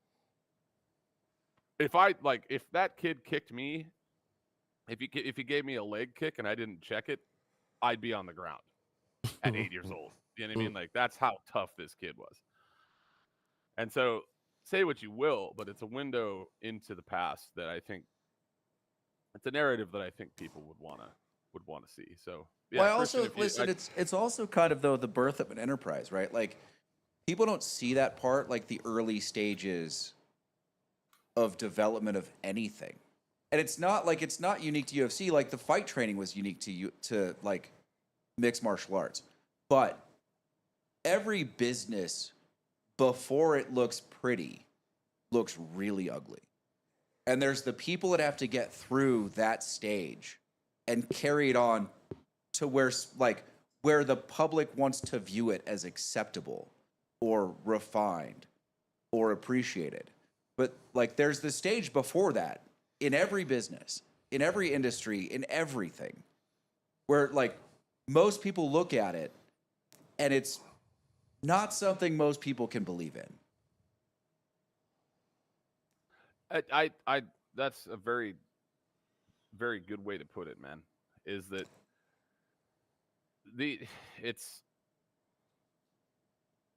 we happen to be there in a period of time when the world was just starting to figure out what MMA was. And of course, I come from a background where I was bare knuckle boxing, like, and all that stuff as a kid. Like, you know, I have a pretty rough, interesting story about my childhood. But, you know, to me, it was normal. But to the people who watch the sport now, I feel like that would be, they would just watch that and be like, holy shit. You know, like, that's just how I feel. Because I know how I feel about when I watch things about like the making of X, Y, or Z, right? Casey, you can probably pop in on that when it comes to film knowledge. Like, people are interested in the how it was made, what happened. Like, for instance, the Texas Chainsaw Massacre. Have you ever seen about the making of that? Yeah. Yeah. They actually fucking put a nail through that girl's hand. Yeah. That actually, they did it. Like, fucking, like, that's the kind of stuff that we Django, have on camera. Fucking DiCaprio really cut his hand on that glass and just kept acting. Yeah. Well, I mean, if you ever but even not on a pain, like forget the actual injuries and pain. Like, there's the list of movies that came from nothing. Like, no one thought Halloween was going to work. Oh, all $72,000 of that movie that they spent. No one thought Star Wars was going to work. Yeah. Until it did. Nobody thought Terminator was going to work either. Yeah, I mean, there's so many, like, the movie industry is full of these things. But it's every industry, right? Like, the tech world is full of this shit. Like, Uber, there were 15 people in a room that were getting pitched Uber. 3 of them bought. Like, 3 of them said, we're in. And everyone else looked at what is now, you know, like the pinnacle, like the defining ride service of the current world as we live in, and went, now we're good. So, all right. So we're gonna talk about Sean Connery. So Zardoz. Casey, What about it? have you seen it? Is that your favorite Sean Connery movie? Oh, is it By mine? far. I mean, my favorite is the fucking Rick and Morty episode where they remake it basically, which is so funny. I didn't know they But did Zardoz, dude, he wears a fucking mankini in the entire thing. It's that. A hilarious. gold Also, mankini, Christian- if I'm not mistaken. Yeah, it's orange. It's Oh. quite orange. Yeah. And he has a gold pistol though. That's what you're thinking of. But look, He's got the gold. sometimes you're gonna fail. Hey man, there was no worse film that I have ever seen in my entire life Lies. than The League of Extraordinary Gentlemen. That's a lie. Yeah, I feel like that is. We've No, had that's this. the worst. We had this discussion. We know what the worst movie is. Oh, that's right. Yeah. I forgot about it. And how Yep. dare you sully the Facing name the Giants. of the movie that Hey. paid off Sean Connery's Las Vegas debt? How dare you, sir? Good point. By the way, Christian, though, email me. I think Lane gave you the email. If you want to talk about that, I'm happy to talk about it. Lane and I own the rights, so we can figure all that out. But dude, as far as movies and that stuff, like, have you guys watched American Primeval? No, I have. I have. It's the Western, right? Is it? Yes. Well, so it's Ish. actually Western adjacent. well, it's based on an actual thing. So I grew up as a Mormon. I grew Which up with is- them. It was It's, interesting. Yeah, they have. All I can say about Mormonism is that for some reason they know how to raise beautiful women. But Isn't point Chad being- also a Mormon? no, his ex was. Oh, okay. He's She Mormon. was a Mormon. He's Mormon adjacent. Yeah, yeah. He same as me. I'm Mormon adjacent. So Well, that makes a lot of what sense. they- That would be why your temple's been ransacked and burned a few times. I actually literally built a temple and burnt it. But I was the Temple of Transition in 2011. I was one of the 157 people that worked on that project. Wasn't But, isn't that also the temple that used the wrong screws? Wait, hold on. I'm trying to think. You mean the ones we had to clean up and all that shit, or Yeah. Yeah, that's the one. Like, didn't That the was, Temple of Transition get into a lot of trouble? Well, it ended up not well. So essentially, what it came down to was okay. So with the Temple of Transition, this is a crazy thing for anybody that's from Burning Man if they really want to hear an inside story. Is I was there. I'd worked on it for a month with the crew in a warehouse in Reno, right?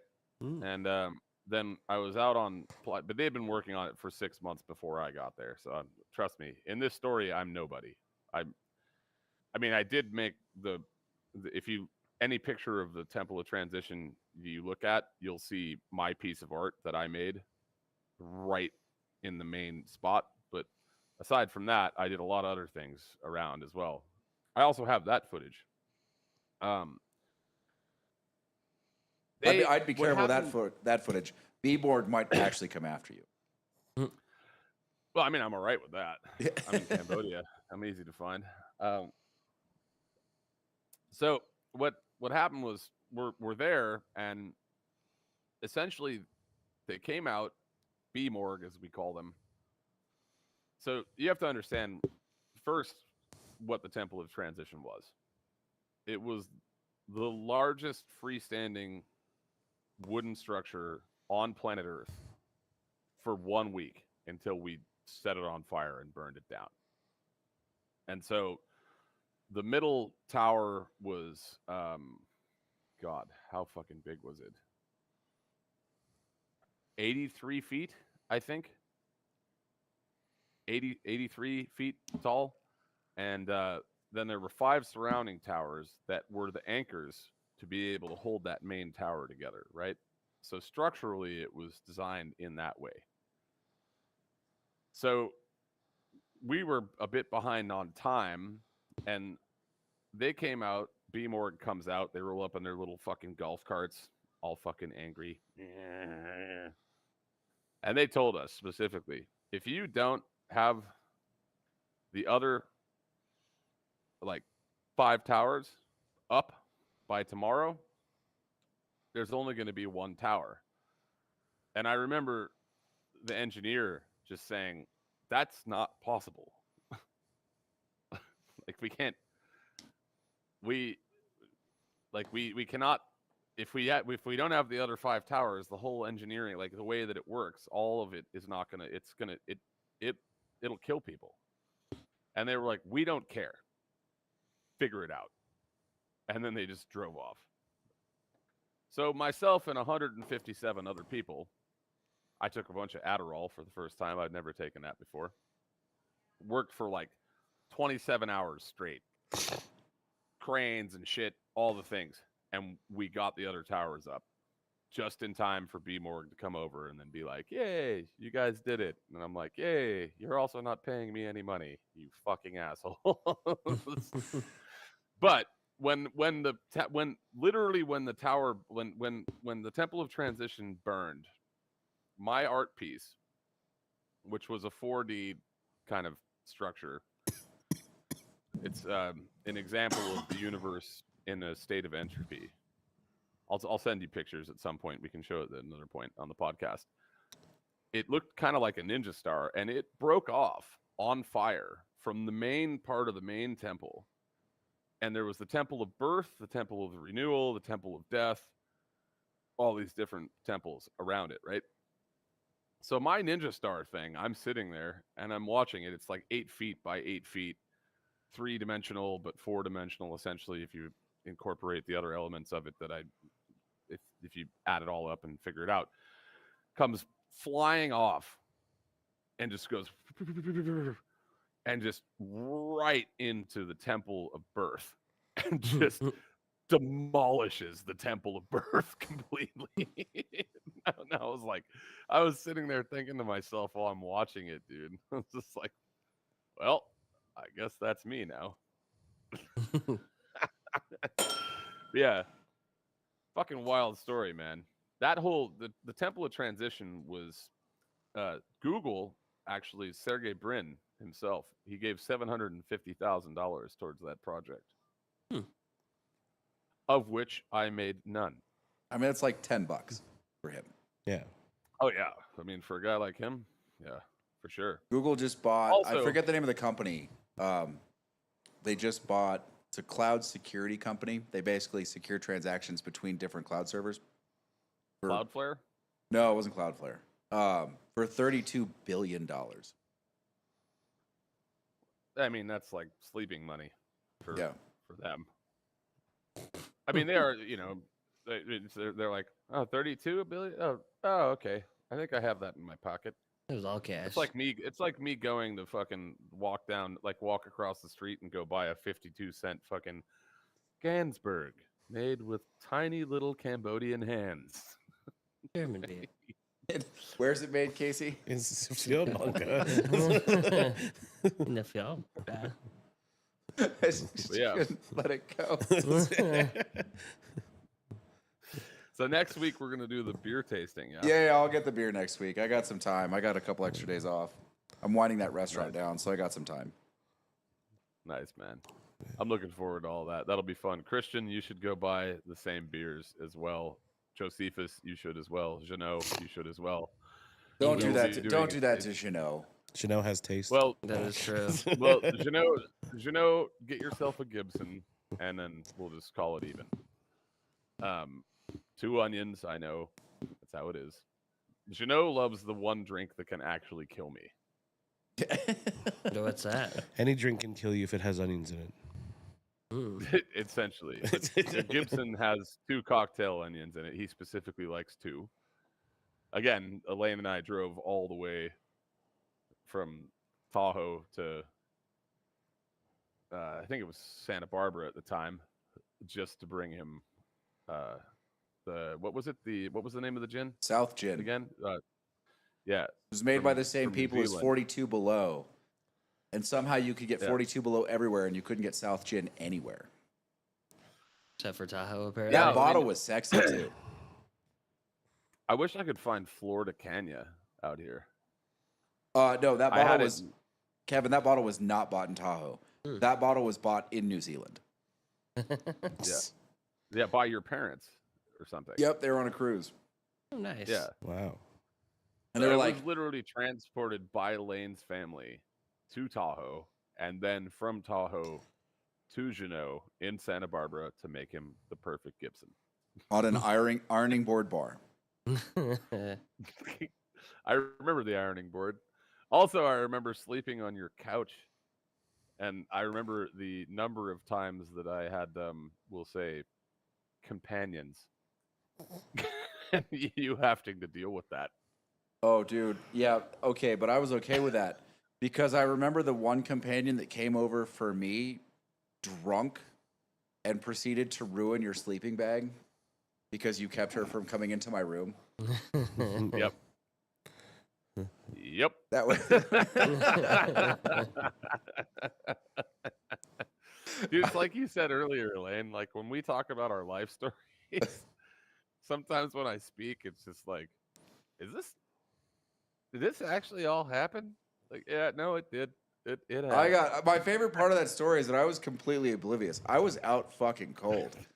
And I got the story the next day. I'm like, what happened? Like, what's going on out here? And you're like, dude, you're like, Yeah, dude. I had to block Lane from. There's a specific human. I took a bullet for basically Lane at a point. yeah, that's no other way to put that. Yep. He literally said to me, he was like, dude, I need you to like just deal with this. And I was like, all right, I will. And so I went out on my shield that day. Oh man. What a wild fucking story that one was. Oh my God. I just remember taking Jared, man, from after the whole thing went down in Sacramento and whatever. No, the no, hell I'm she not did. talking about that human. Oh, different human. Oh God, there's so many. My apologies. That human, I do not know. Like, she doesn't talk to me anymore now. I haven't talked to her since she fucked over Jared, mate. That was the end of my relationship. I drove him to the airport. Yeah, that's fair. And we wrote an entire song that is quite famous now. Actually, it's called the Bitter Man Shuffle. I mean, dude, have we discussed SRC on this show? Like, have we? I don't believe so. So this person, I don't want to fucking out her. We're just calling her SRC. So it did No, we have discussed it. We did discuss it a little bit, but there is a religion based around me. Yeah, well, so we like this particular girl. Didn't matter what you were talking about. She knew everything about it and was going to tell you what you didn't know. But it was always wrong. Like, it was just completely made up on the fly, right? Now, prior to this, more than once, I had said things like, that's the dumbest thing I've ever heard. So I can interject here is for in the interest of clarification for everybody in the chat. This woman was so in love with Lane that as a second choice, I had to take a bullet. Because dude, at some point, Lane had years zero later, interest. oh no, none. Years later, she was like, well, you know, if my second marriage doesn't work out and you're not involved, at a certain point, we should just get married. And the only thing I could get out of my mouth was, No. nope. Yeah, well, Lane, you've never been known for your spectacular use of tact. Yes. Anyway, so I had been bitching to Cameron about this for weeks. I'm like, she doesn't know anything about this shit. Like, she's just saying things. Like, she's just making shit up on the fly, which a talent in and of itself, admittedly, but it was starting to really get on my nerves. I'm like, so here's what we're going to do. We're going to invent a religion. I go, it's going to be called SRC. And Cameron's like, what's SRC? Because so we had another friend. It was the little scrawny dude from the theater. What was his name? Yeah. No, it was Josh's brother, is all I remember. And he had been talking about self-realization forever. Blake, I think. And so finally, so I'm like, it's SRC. He was the dude. He was sorry, but he was the dude that was fucking. I came into the projection booth, and he was sitting there, and I came in, and he was like, "I'm the Silver Surfer," and I'm like, "What?" Yeah. He was a projectionist, and I'm looking around, and I'm like, I don't know how this guy could have taken an ounce of mushrooms and also still been able to thread 9 fucking 35 millimeter projectors correctly and run them all at the same time. But it happened. But he did it. Yeah. And it was like, I'm the Silver Surfer, bro. And I was like, what in the fuck are you talking about, man? So like, that's this guy. So Cameron goes, what's SRC? And I go, self-realized Cameron. And Cameron loses it, obviously, because this is hilarious. Yeah. So we built up this entire fucking thing, right? And I'm like, but we can't say that. We just have to talk about the religion. It's SRC. And we gave it all these tenets, like there was all these things. So Cameron, I'm like, we're talking about it. She's walking up. So we start talking about SRC. And we're going on. And she walks up and she's like, I've heard about that. And she starts lecturing us, legitimately lecturing us about SRC. And I look over and I'm like, that's okay. So here's the thing. Like, this was all a ruse. We made all of this shit up. Gotcha, bitch. Just for this moment. And she's like, no, it's a thing. And I'm like, it can't be a thing. We made it up an hour and a half ago. And she's like, well, what is SRC then? And I go, self-realized Cameron. That's what we're talking about. And then she became the first follower of self-realized. Yeah, no, that actually happened. Yeah. She became the first devotee. She joined the cult. The religion. Wow. Yeah. Lane literally made me a cult leader. and she was the first person to join, dude. It was so funny, dude. Like, I don't even know how to explain like that whole thing, because like, She's probably still following that religion. I imagine she probably wonders where the hell I am every day. You know what? But, You know what they say about cults. You make a lot of money as a leader, but you have more fun as a follower. I had just reached the bitter end of being able to deal with her at that point. So you Well, need Lane to find was, some out. Oh, he just sent her my way. He literally told me at one point, he was like, dude, I need you to take this bullet. Yeah, this is happening. Like, I'm sorry. I was like, all right, whatever. I'll figure it out. I was like, I was basically like a matador for quite a while. Just like put up the red fucking thing. And then Oh my pull it away. God. That was so brutal. We Yeah, actually never. Because of specific reasons that I won't mention, that had to do with her. I never had any actual physical relationship with her, but I always taunted it so that she would leave. So she would leave Lane alone. Yeah. She was so in love with Lane, dude. It was ridiculous. And then we found our man, dude, our main man, who I still fucking love to this day, Jared. And we kind of like, you and I were like, what's that movie, fucking Casey? The one with Will Smith. The Hitch. Oh. Like we were basically like Lane and I together essentially hitched her up with, Dude, what's a new partner. like, what's amazing about that entire situation is that she fucked it off. Like, What an idiot she was, dude. Like he was Like, he she- is one of the coolest people I have ever met in my life, dude. what, like, One of the nicest, like, she would that complain guy about his couldn't hurt flaws. anybody. She would complain about his flaws. And I'm like, but you have all the same flaws. You two are perfect together. Yeah. I mean, I just remember driving him in my Rover to the airport in San Francisco, and I was like, let's just write a song about her together. and he was like, all right. And so we did it. It's called the Bitter Man Shuffle, and it's it's one of my most famous songs. No. So And- fucking dude. So I can tell you because I rented a room from her and her second husband the first year of law school. First year of law school.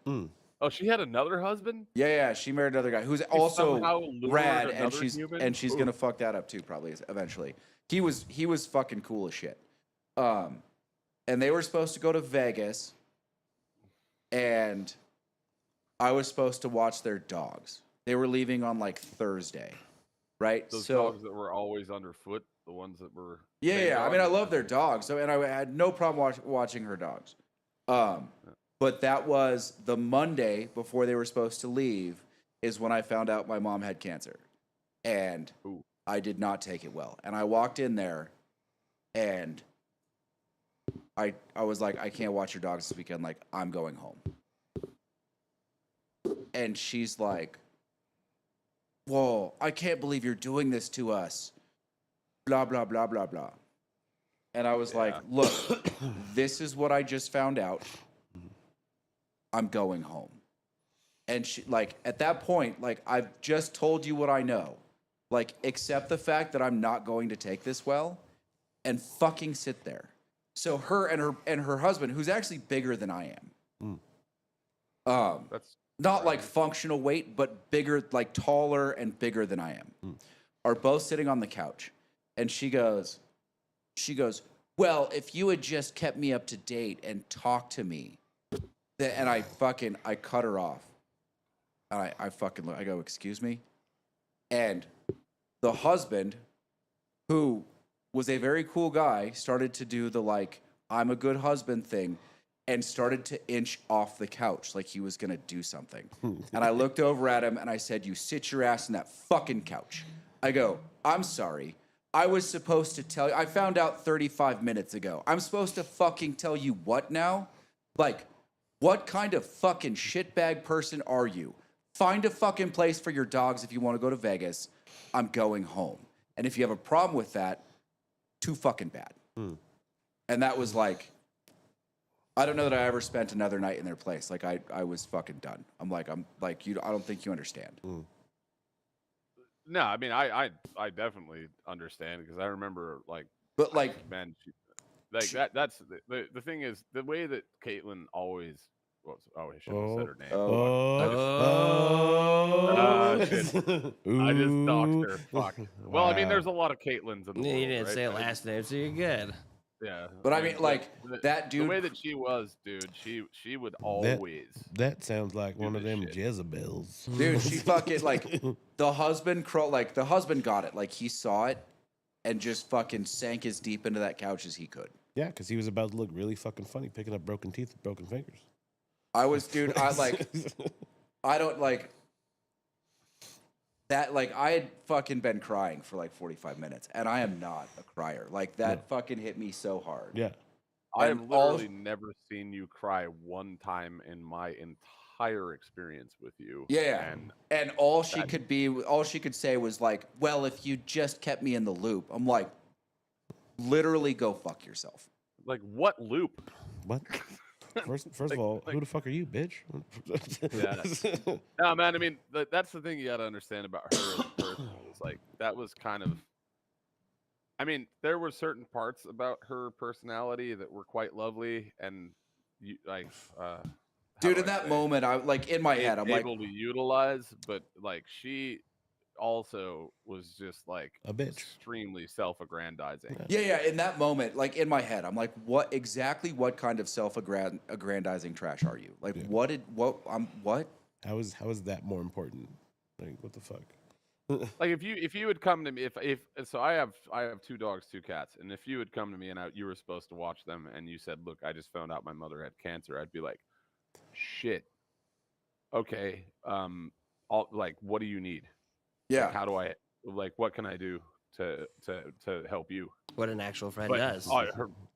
Her reaction was always very much just like Her. What is it that, I mean, again, you know, she had some lovely qualities, but like, man, the dark, horrible qualities really overshadowed, in my opinion. Especially what she did to Jared. That was just Jared was like the coolest guy ever.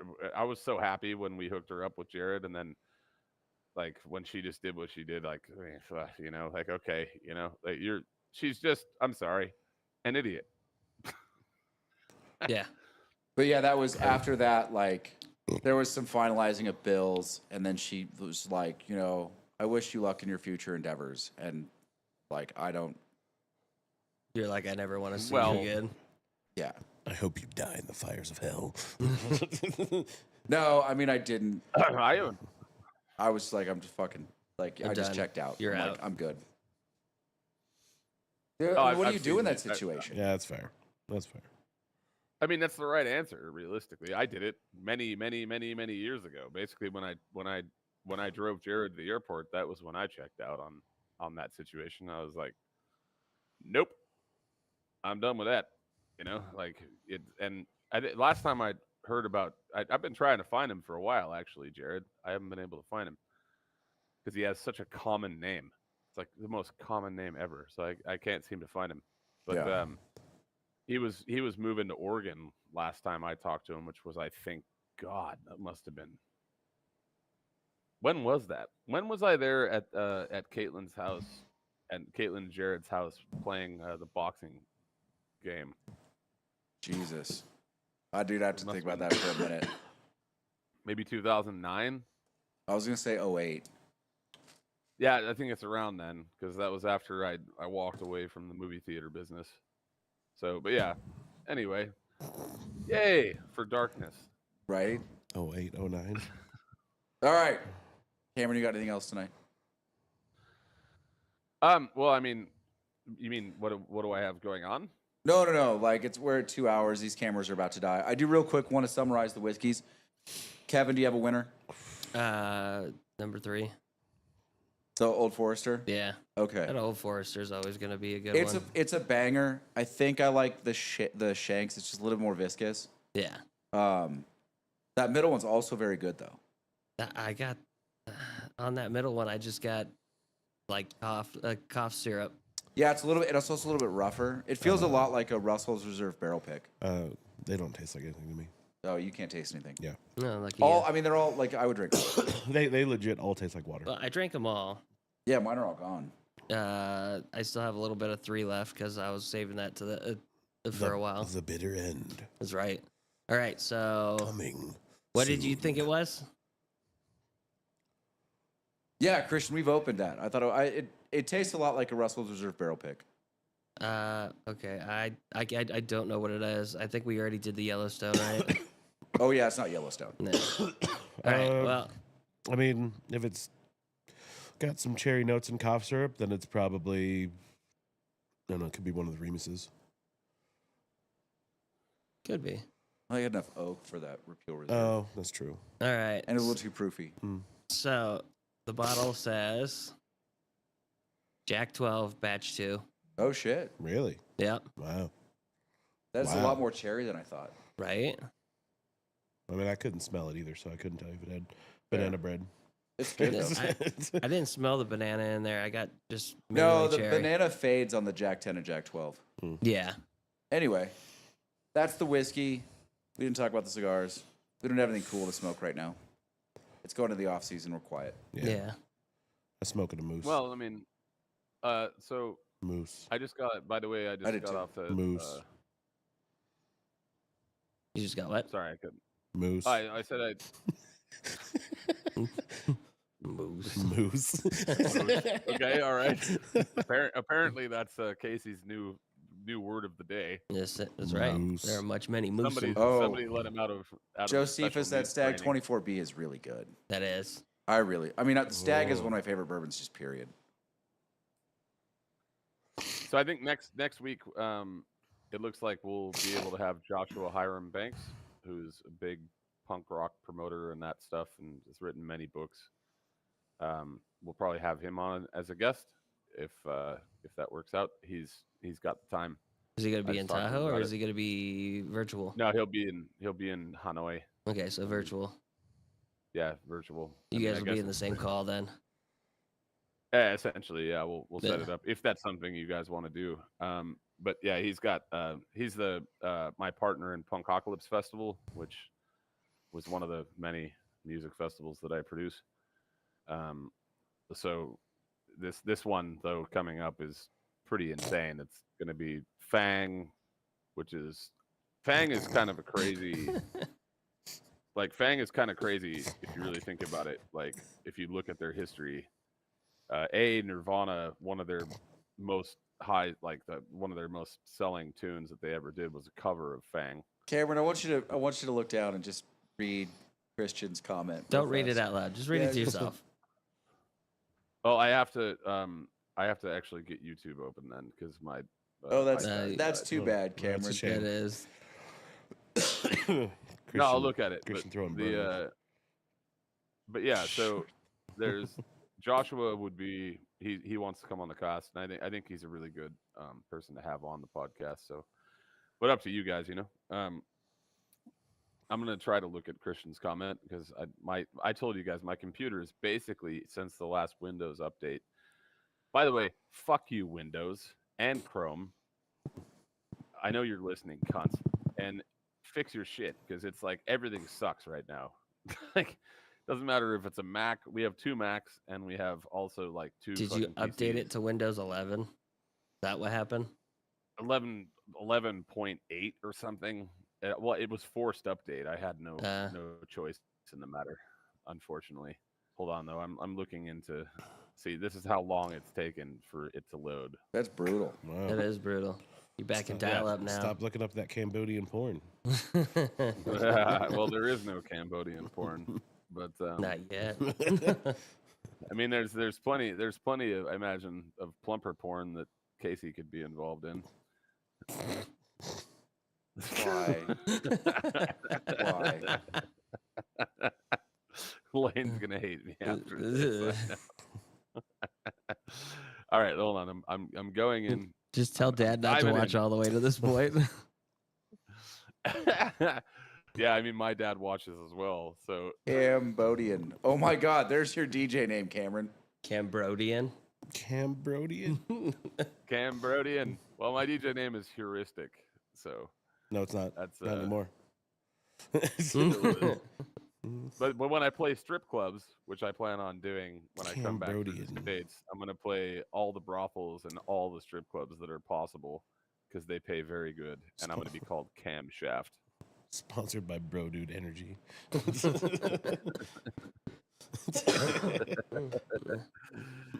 No, but I will literally, I'm going to be, my plan is to tour every strip club and every brothel in all of the United States.